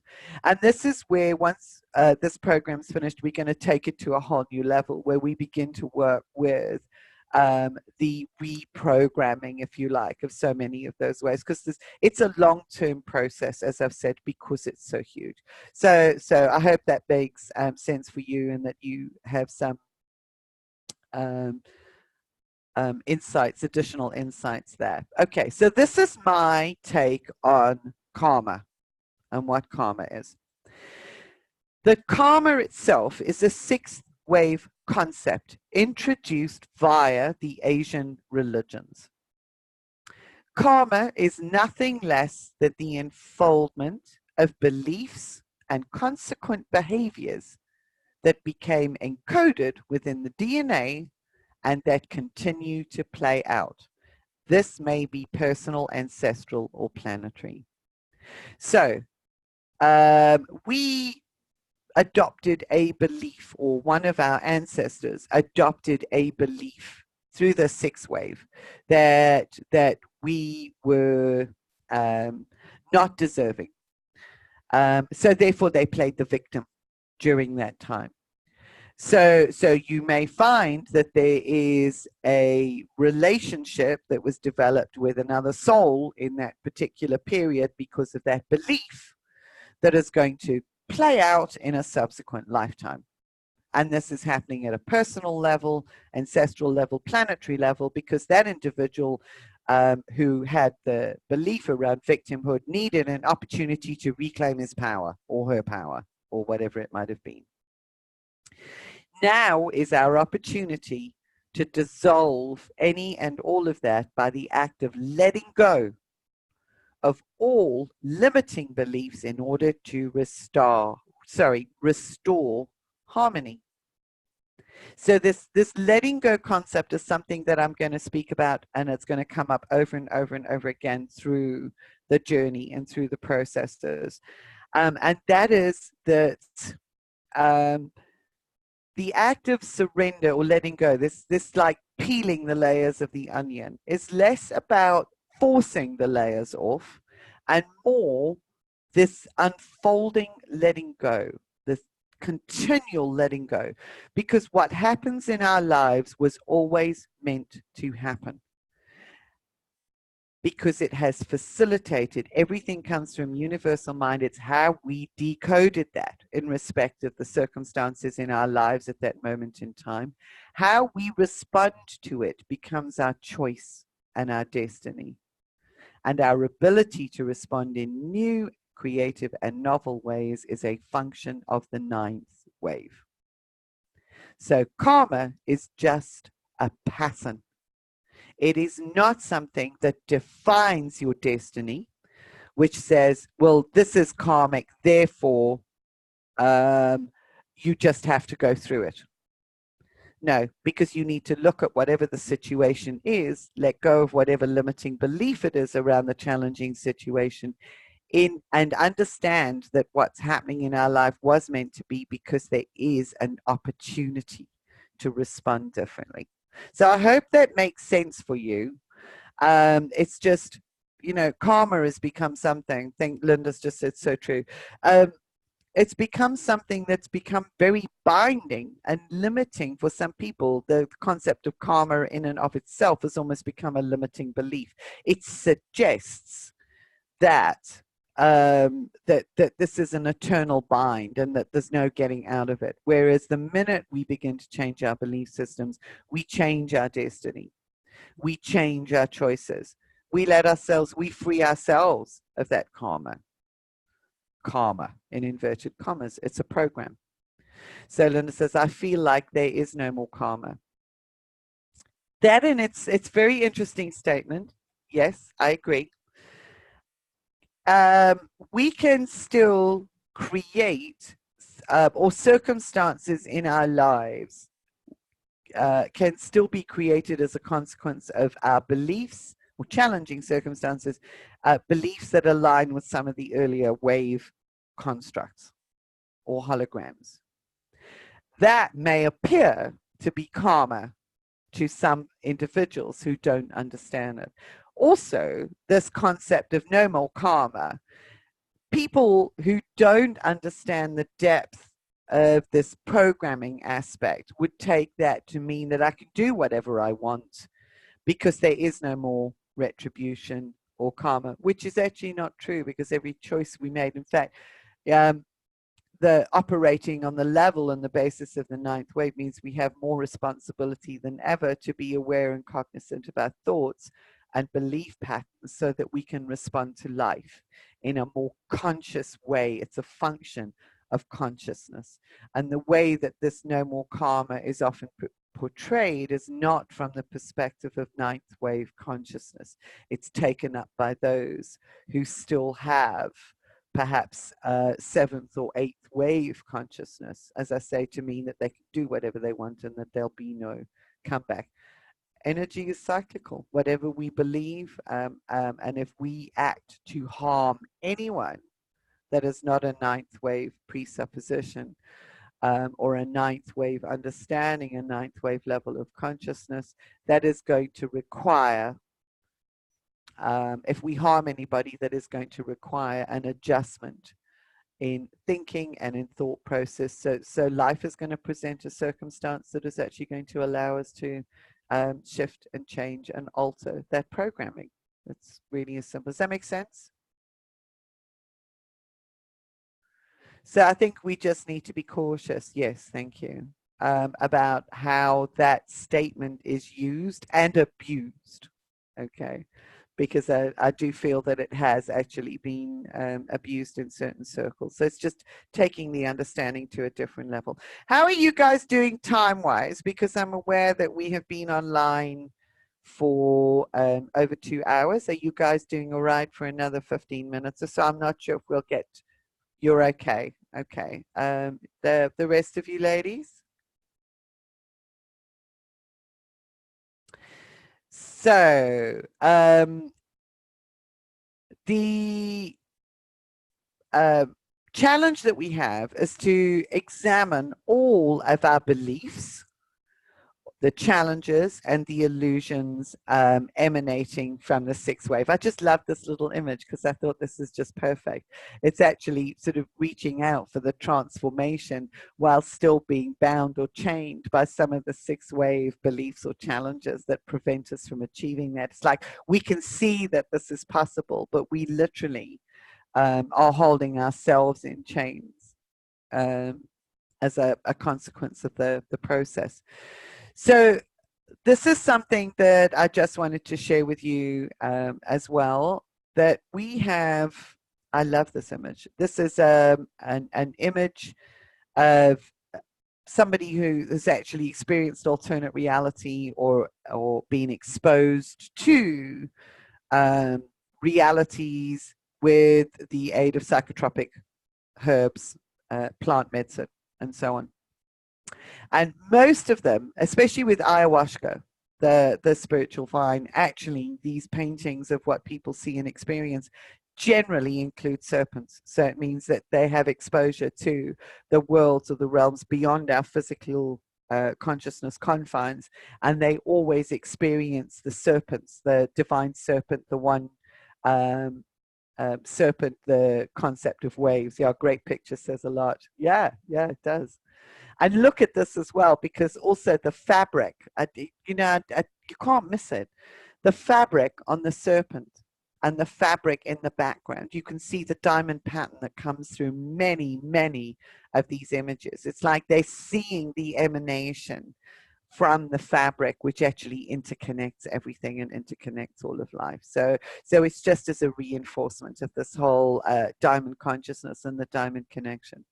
So I've mentioned before that the transition zones between the waves create opportunities for growth and for consciousness, expansion, great creativity.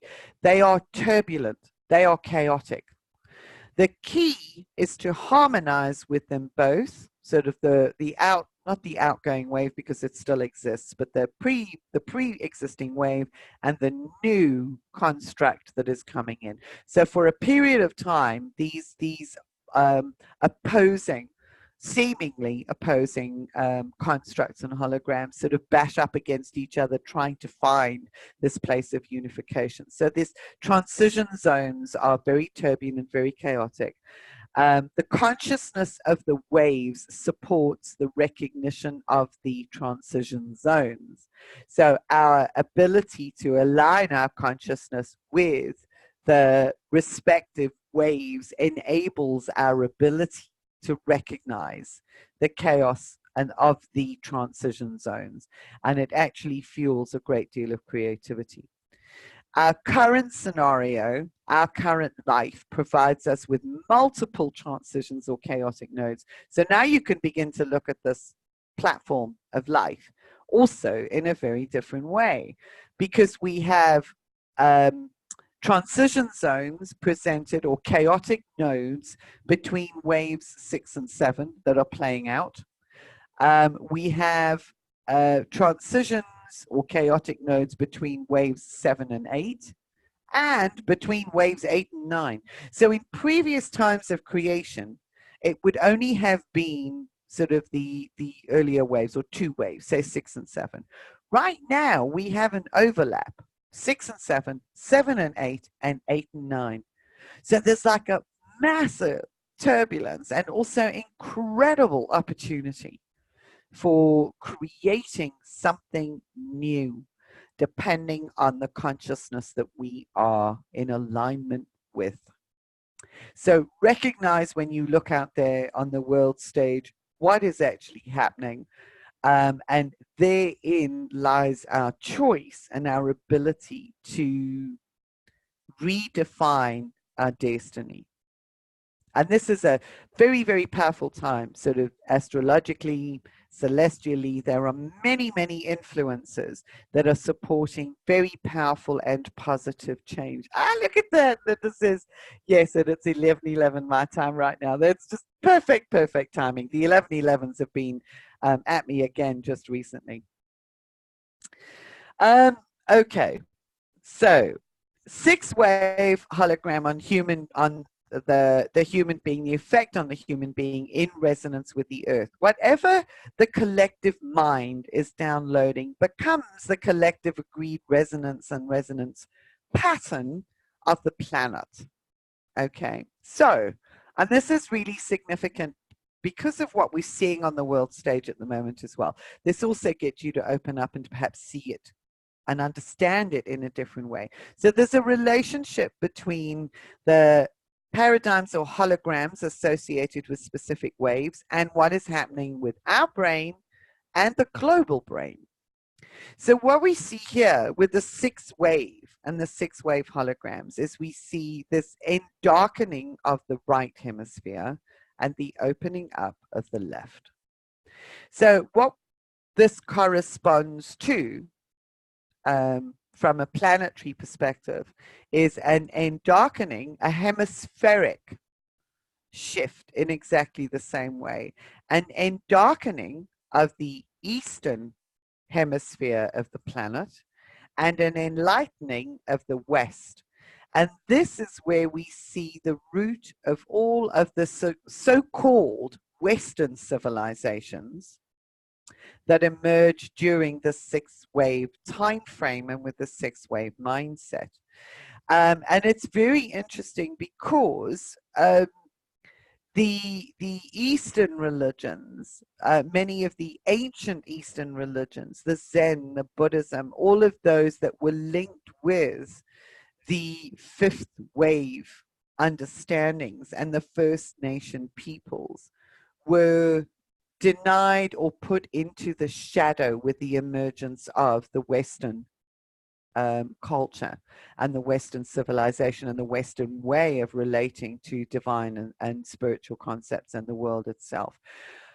What we see now happening is a complete reverse.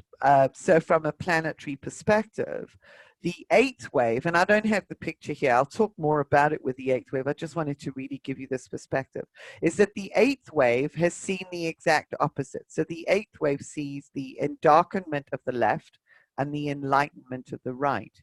So from a planetary perspective, that then relates to the endarkenment of the Western culture, which according to this time frame and the waves, we also see in decline, and a rising or a reawakening of the Eastern hemisphere at the same time. So if we go back to the 1960s, which was when we had one of the eighth wave pre-waves, we start seeing the counterculture movement, the focus on love. That was what saw the initial introduction of Eastern philosophical and cultural influences in the West, specifically in the United States. And obviously from there, it's actually moved to the UK. Yoga, the Indian Asian understandings. So they came along with the eighth wave. So that it really puts it into context, because the global brain and the global mind shifts in accordance with the waves as well. So almost all of the values that we are currently programmed with arise from the entrenched and enduring concept of Western civilization. Hierarchies, class and social structures, economics, concepts of success, application of power, and religious beliefs, and a very, very strong entrenchment of the human script, which runs left to right, which is counterclockwise. Okay. From the left brain to the right brain. So it's left brain to right brain, left brain to right brain. And if you actually spiral that way, you'll see that it's counterclockwise. Left brain to right brain, the counterclockwise script. And this is what is actually requiring balancing. So we look out at the world and we can see the sixth wave in action.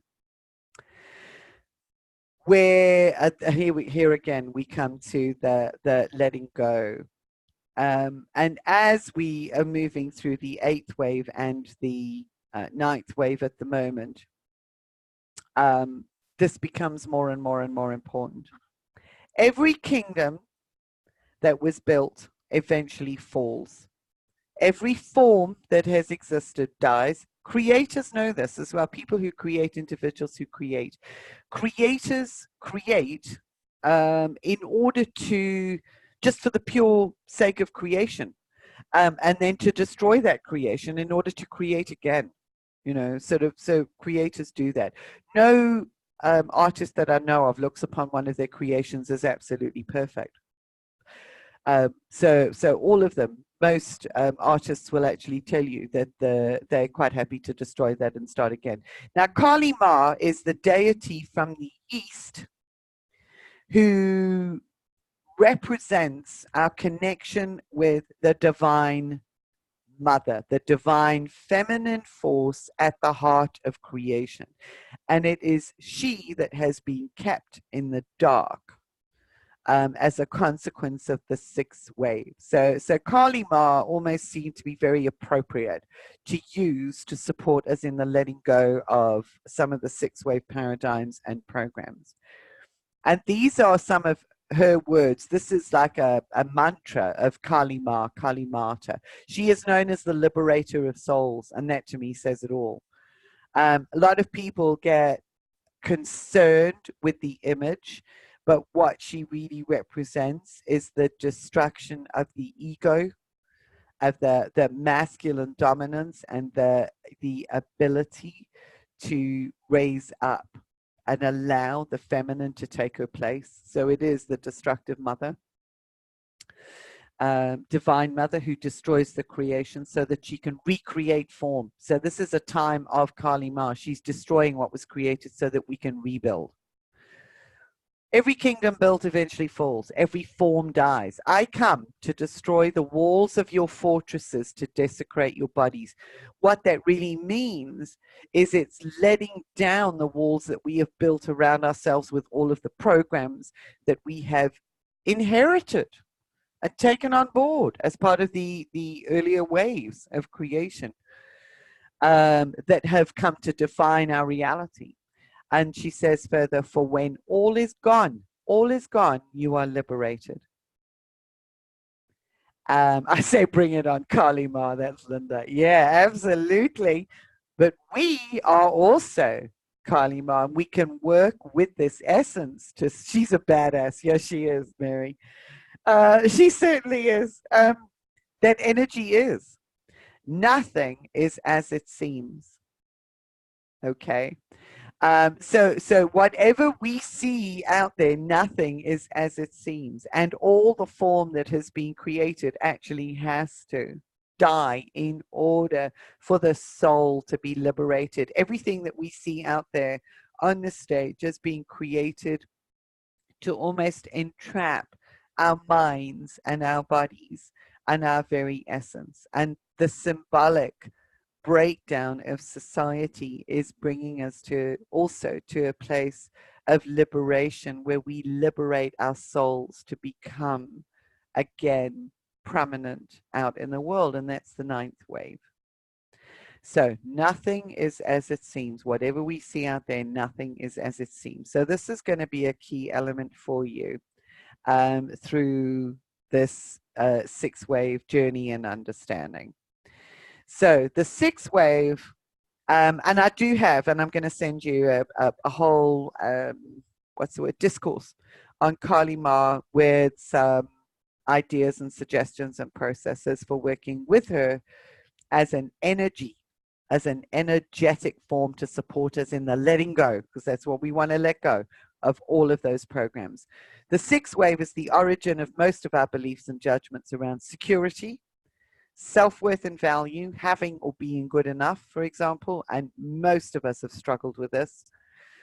Most light workers that I know have actually struggled with this. Separation and death, abandonment, because we've been abandoned by source, we've been separated from source. Ability to create, power and powerlessness, authority and control. So huge beliefs and judgments that have been taken on board and inherited as a consequence of this wave.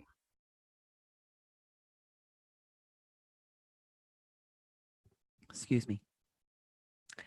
Whereas at the same time, it also gives us the opportunity and the gift of structuring new societies. Okay, so letting go and Kali Ma, working with Kali Ma on this concept of letting go, what it does is it creates space for the advanced wave holograms to be downloaded. So these advanced wave holograms are not new, but they are new to us because our brains had to develop in order to be able to access that information. So letting go is vitally important, surrender.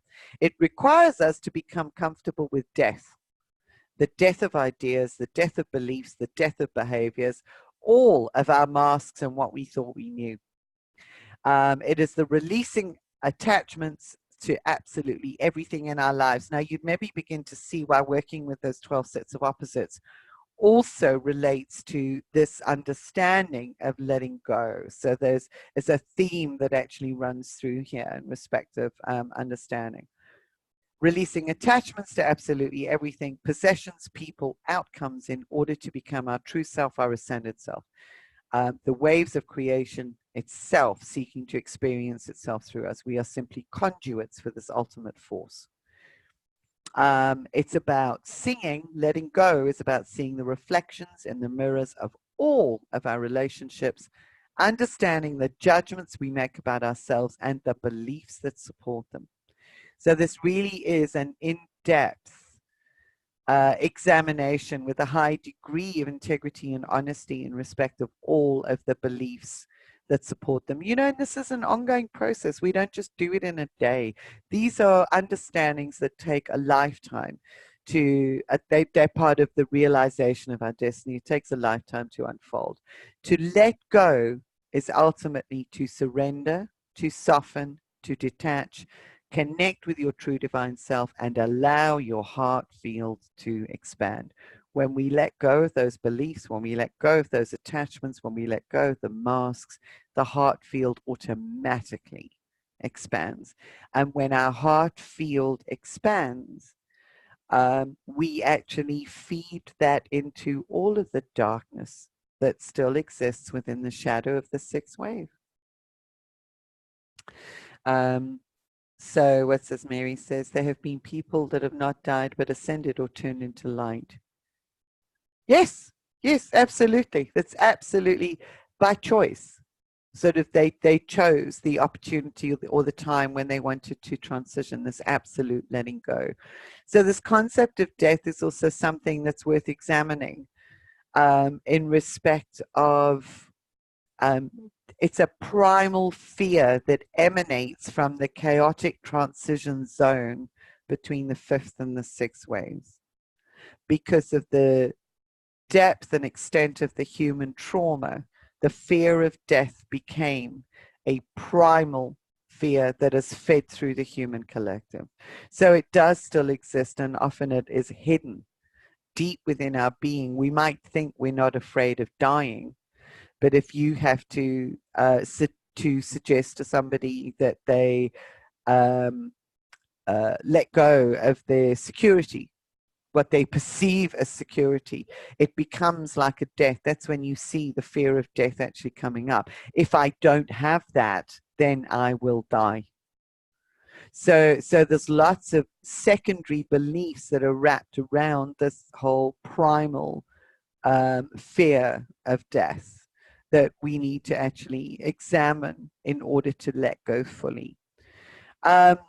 Well, we might say Mary's just said here, so death is an option. Yeah, people who choose their destiny and who choose their time to transition.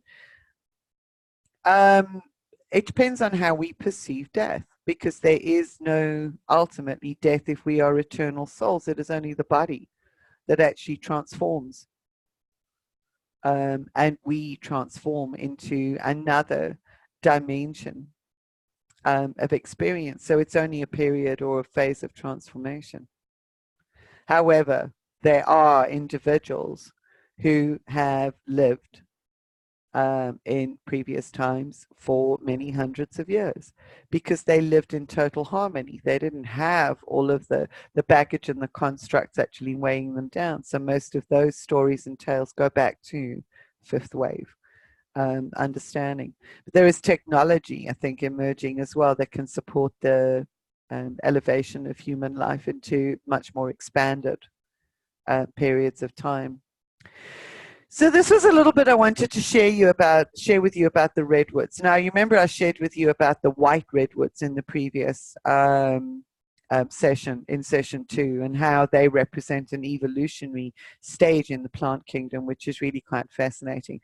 Well, this was based on some channeled information. They are such magnificent trees, are redwoods, and if you've been in the presence of a redwood, you would actually understand that. As trees, so all trees have a significant template, a significant connection to divine source, but redwoods seem to stand taller and higher than all of the, or many of the other trees. And have a special role to play. And that's not a pun, because they are. I think they are the tallest trees that exist. With redwoods. So let's just have a look. This was a channeled information, I think, that was based on some insight from Tiburon. Tiburon was where it actually came from. And I resonated with it because of this association with the redwoods and the fact that we're seeing this evolution first in the plant kingdom with the redwood trees. So all trees are receivers, transmitters, and disseminators of energy from sun, earth, water, and the mineral kingdoms. They are conduits that actually stand as a template which bridges the material world and the divine world. Absolutely unfiltered, beautiful. Giant redwoods are ancient consciousness. They represent, they stand and hold ancient consciousness.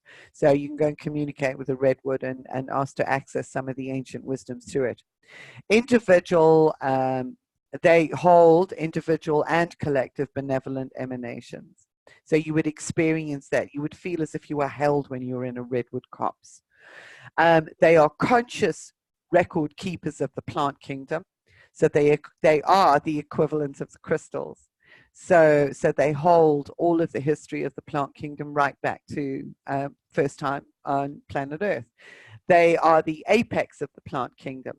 And that really fascinated me, bearing in mind the white redwoods, because the sacred white lions, lions are the apex predators. Wherever you go, the lion is the apex predator, the lion of Africa, and it is the white lion that is actually emerging again at this moment in time, that is representing the evolution of the animal kingdom and holding a higher level of consciousness for us in Africa. So there's a lot there around the apex beings, apex in the animal, apex in the plant kingdom. They are held as sacred by the Atlanteans and the Lemurians, or they were held. They are Stargate portals, so they do connect us to alternate realities within the cosmos, so they can help us to access other star systems and other wisdom. Expansive, they have a very expansive field of awareness. Lemurians had the ability to merge their consciousness with the redwoods for sacred ceremonies. Redwoods therefore retain aspects of this benevolent Lemurian consciousness. The oak tree, and you can really just feel into the energy of the trees and feel the difference. The oak is Atlantean, and if you think about the oak, it actually feels more masculine. It feels stronger, more present, more definite, which would align more strongly with the Atlantean culture. Whereas the redwoods have that beautiful soft reddish pink color. They feel more earthy. They feel more aligned. They feel softer. They feel more comforting. And the yew trees, which are also very ancient, are strongly connected and retain aspects of the druidic consciousness. And this has been something that one finds the yew trees in the British Isles, for instance, and in Europe, ancient yew trees with incredible wisdom.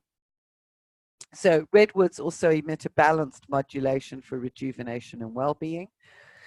Very therapeutic. They emanate theta field frequencies to balance and ground the human biofield aura. So if you ever have the chance to go up and hug a redwood, spend time with a redwood, find out where there are redwoods in your area, it's great for supporting the balancing of your human energy field.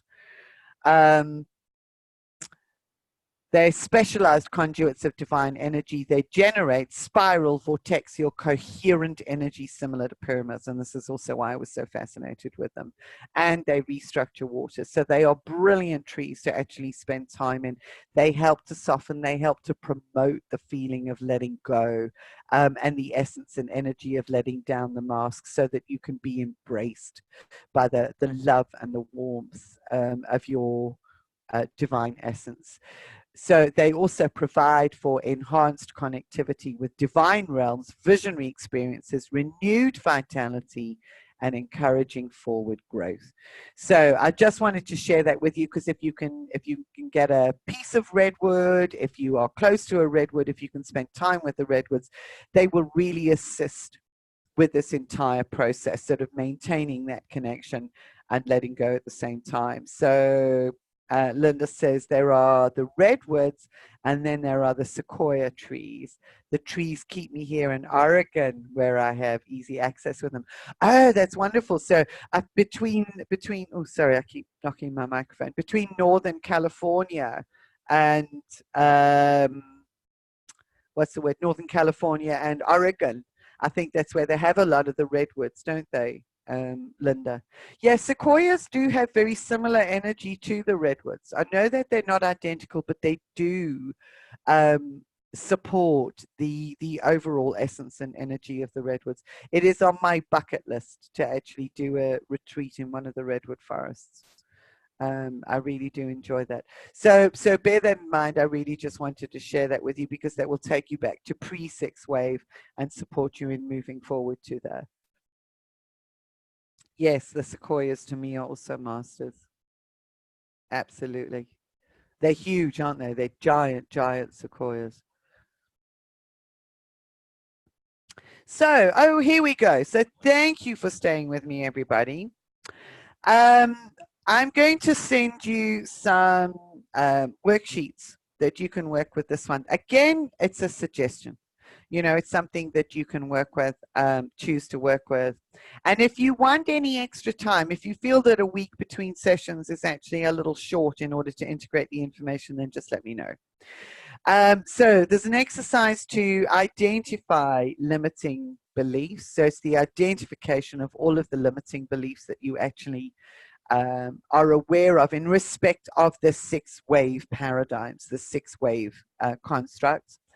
Exercises in letting go, so that's surrendering and letting go of those limiting beliefs. I'm going to send you some stuff from Kali Ma. Shifting or transforming the holograms. Now, there's another process that I'm going to send you. Some of you may have had exposure to this through other independent webinars that I've done.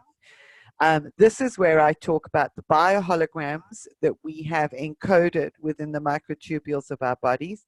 And it is based on the work of a guy called Dr. Vernon Wolf, who is a quantum physicist, an amazing man, very, very wise man. And this is a construct and an understanding that I just want to give you now, that the solutions, or rather the problems that we experience in our world exist because the solutions are already there. The solutions already exist. The problems exist because the solutions are there. Because what it does is it fuels the human being, and it fuels our development to reach into a higher field of consciousness in order to draw down the solution to that problem. So in effect, the problems that exist fuel our growth. Okay, so there is a process that we can use. Vernon Wolf calls it the holodyne process. I call it the biohologram process, in order to be able to access the solution, to bring it down and create that bridge between the solution and the challenge. So I'm going to give you a process to enable and facilitate that. As well. So there's a few things. And then you can practice the little exercise that I mentioned earlier, which is the reading from right to left, because that actually helps to reshape and balance the brain. So its eye movements from right to left help to balance the connections in the corpus callosum. So there we go. It's been quite a session, because I did go through the rest of session 2 as well, which we missed the last time. So I really do thank you for staying the course with this absolute download. You will have the information to go back to, and I'd like to open it up if you have any more questions, or any questions that you'd like to ask at this moment, or any comments that you would like to share. Linda says, wonderful. Thank you, Julie. Whoops. Okay, we'll just put that up. So hopefully I haven't completely fried your brains. I know that it's a heck of a lot to take in. So yeah, is there, would you like to share anything? It was wonderful, Julie. Thank you so much. Thank you. Does it help you to be able to see the world in a different way?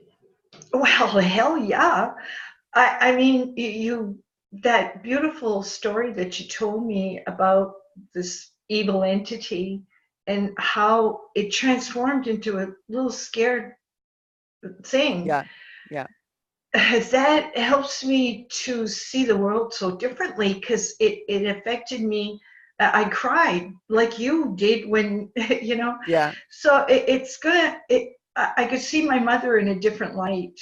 I could see her as a scared little girl. Thank you. So I appreciate that. Thank you. That's beautiful, because it's sometimes difficult to understand, you know, and I can relate to all of this, and what we see when people act out atrociously in the world. It's all coming from fear. Yeah, that's going to help me to see the world a whole lot different, you know. Yeah. Yeah. If I hadn't had that experience, you know, I don't know whether I would still be sitting here terrified of the dark. Yeah, right. Do you know what I mean? You know, terrified of what was there. And that really gave me a profound experiential understanding. Yeah, well, sure. And I'm so glad you shared it with me and us. Thank you. Christina says, so if I see Boris Johnson as a small evil entity, will he lose his grip and shrivel away? We need to actually infuse. We need to not see him shrivel away. Yeah, we need to actually infuse him with love, so that his power and the range of his power over other people becomes weakened and deflated. So yes, it is about actually changing the way that we actually see them and infusing Yeah. that entire thing. If you can surround Boris Johnson and see him, just give him love and see him as being afraid, and that's difficult. That's our challenge, and that's what Yes. makes this so difficult. Yes. Yeah, that is a Absolutely. challenge. I've been working on this for a bunch of years, you know. Yeah. No, it is. It is. Yeah, You know, especially when you see somebody that has all of that power and you can see what they're doing to the country and decimating people's lives. Yeah. exactly. It takes much oomph to send him even more love as he bursts out of his seams already. Yep. Yep, the mini me I know in all of the cartoons. I mean, I must be honest as well. It was really interesting because I was initially, when I saw the results of the UK election, I was devastated. Yeah, I I mean, was devastated. Trump and Boris look a lot alike. Yeah, they do. Yeah, that's exactly. Linda says, I finally realized this when Trump got elected, all is not as it seems. And I keep remembering that quote. Yeah, Yes, nothing is as it seems. yeah, for sure. So it's our job to keep doing the awakening. Many, many people are still resonating with the fifth and the sixth waves. We have an awareness. Therefore, it's our responsibility to be and let go of more and more of the mask so that we become that love. And that is a challenge. The more we soften, the easier it is. You kind of go, I'm not going to love that. But they're in all. Yeah, I know. What a drag. Yeah, I know. All of the great masters have been able to do that, and they recognize the cosmic Yes. joke, and they have walked through life lightly, you know, sort of understanding the ultimate nature Yeah. of that. And they have taught us, and they have left those teachings with us so that we can understand. And that's, again, we're saying there's nothing new under the sun. So all of the, you know, sort of the new agey constructs, they're all eighth wave constructs that are just novel ways of expressing the same thing. It's not new. Okay. There's nothing new under the sun. The ancient wisdoms are there for us. So I'm actually I'll send you these worksheets. It just gives you an opportunity to begin working at a different level with a different understanding, working in a different way, and letting go of even more. So yes, we Yes. need to always come back from that polarized space to a place of neutrality, to that place of balance, which is ninth wave. Yeah. Ninth wave, fifth wave, and we build that column. Okay. So if that's it for today, I want to thank you so much for staying the course. Let me know. You can drop me an email if it's that's Linda's just said, you know more than you think, Christina. Yeah, always. Always. Yes, absolutely. I agree. Because it's when we actually, it's sometimes the thinking, the left brain processes that actually cloud our ability to access what it is that we really know. So that's where these processes take us, processes of letting go, and being able to understand that what we're seeing is people just resonating with the sixth wave. So thank you, everybody. Thank If you there's too, no more Julie. comments, just have a I wonderful evening further. Yeah. and thank you, Julie, for all your teaching us and your time and Thank you. everything. Thank you. Okay. And let's take this where it needs to go. And I'm really, really excited. Sort of for those of you who weren't here live, I was discussing offline in the beginning that I'm very excited. We will be engaging with Carl Kalaman, who explored and defined and wrote that wonderful book, The Nine Waves of Creation, and we'll be doing that in the new year, which Cool. is very exciting. So Yes. thank you, everyone.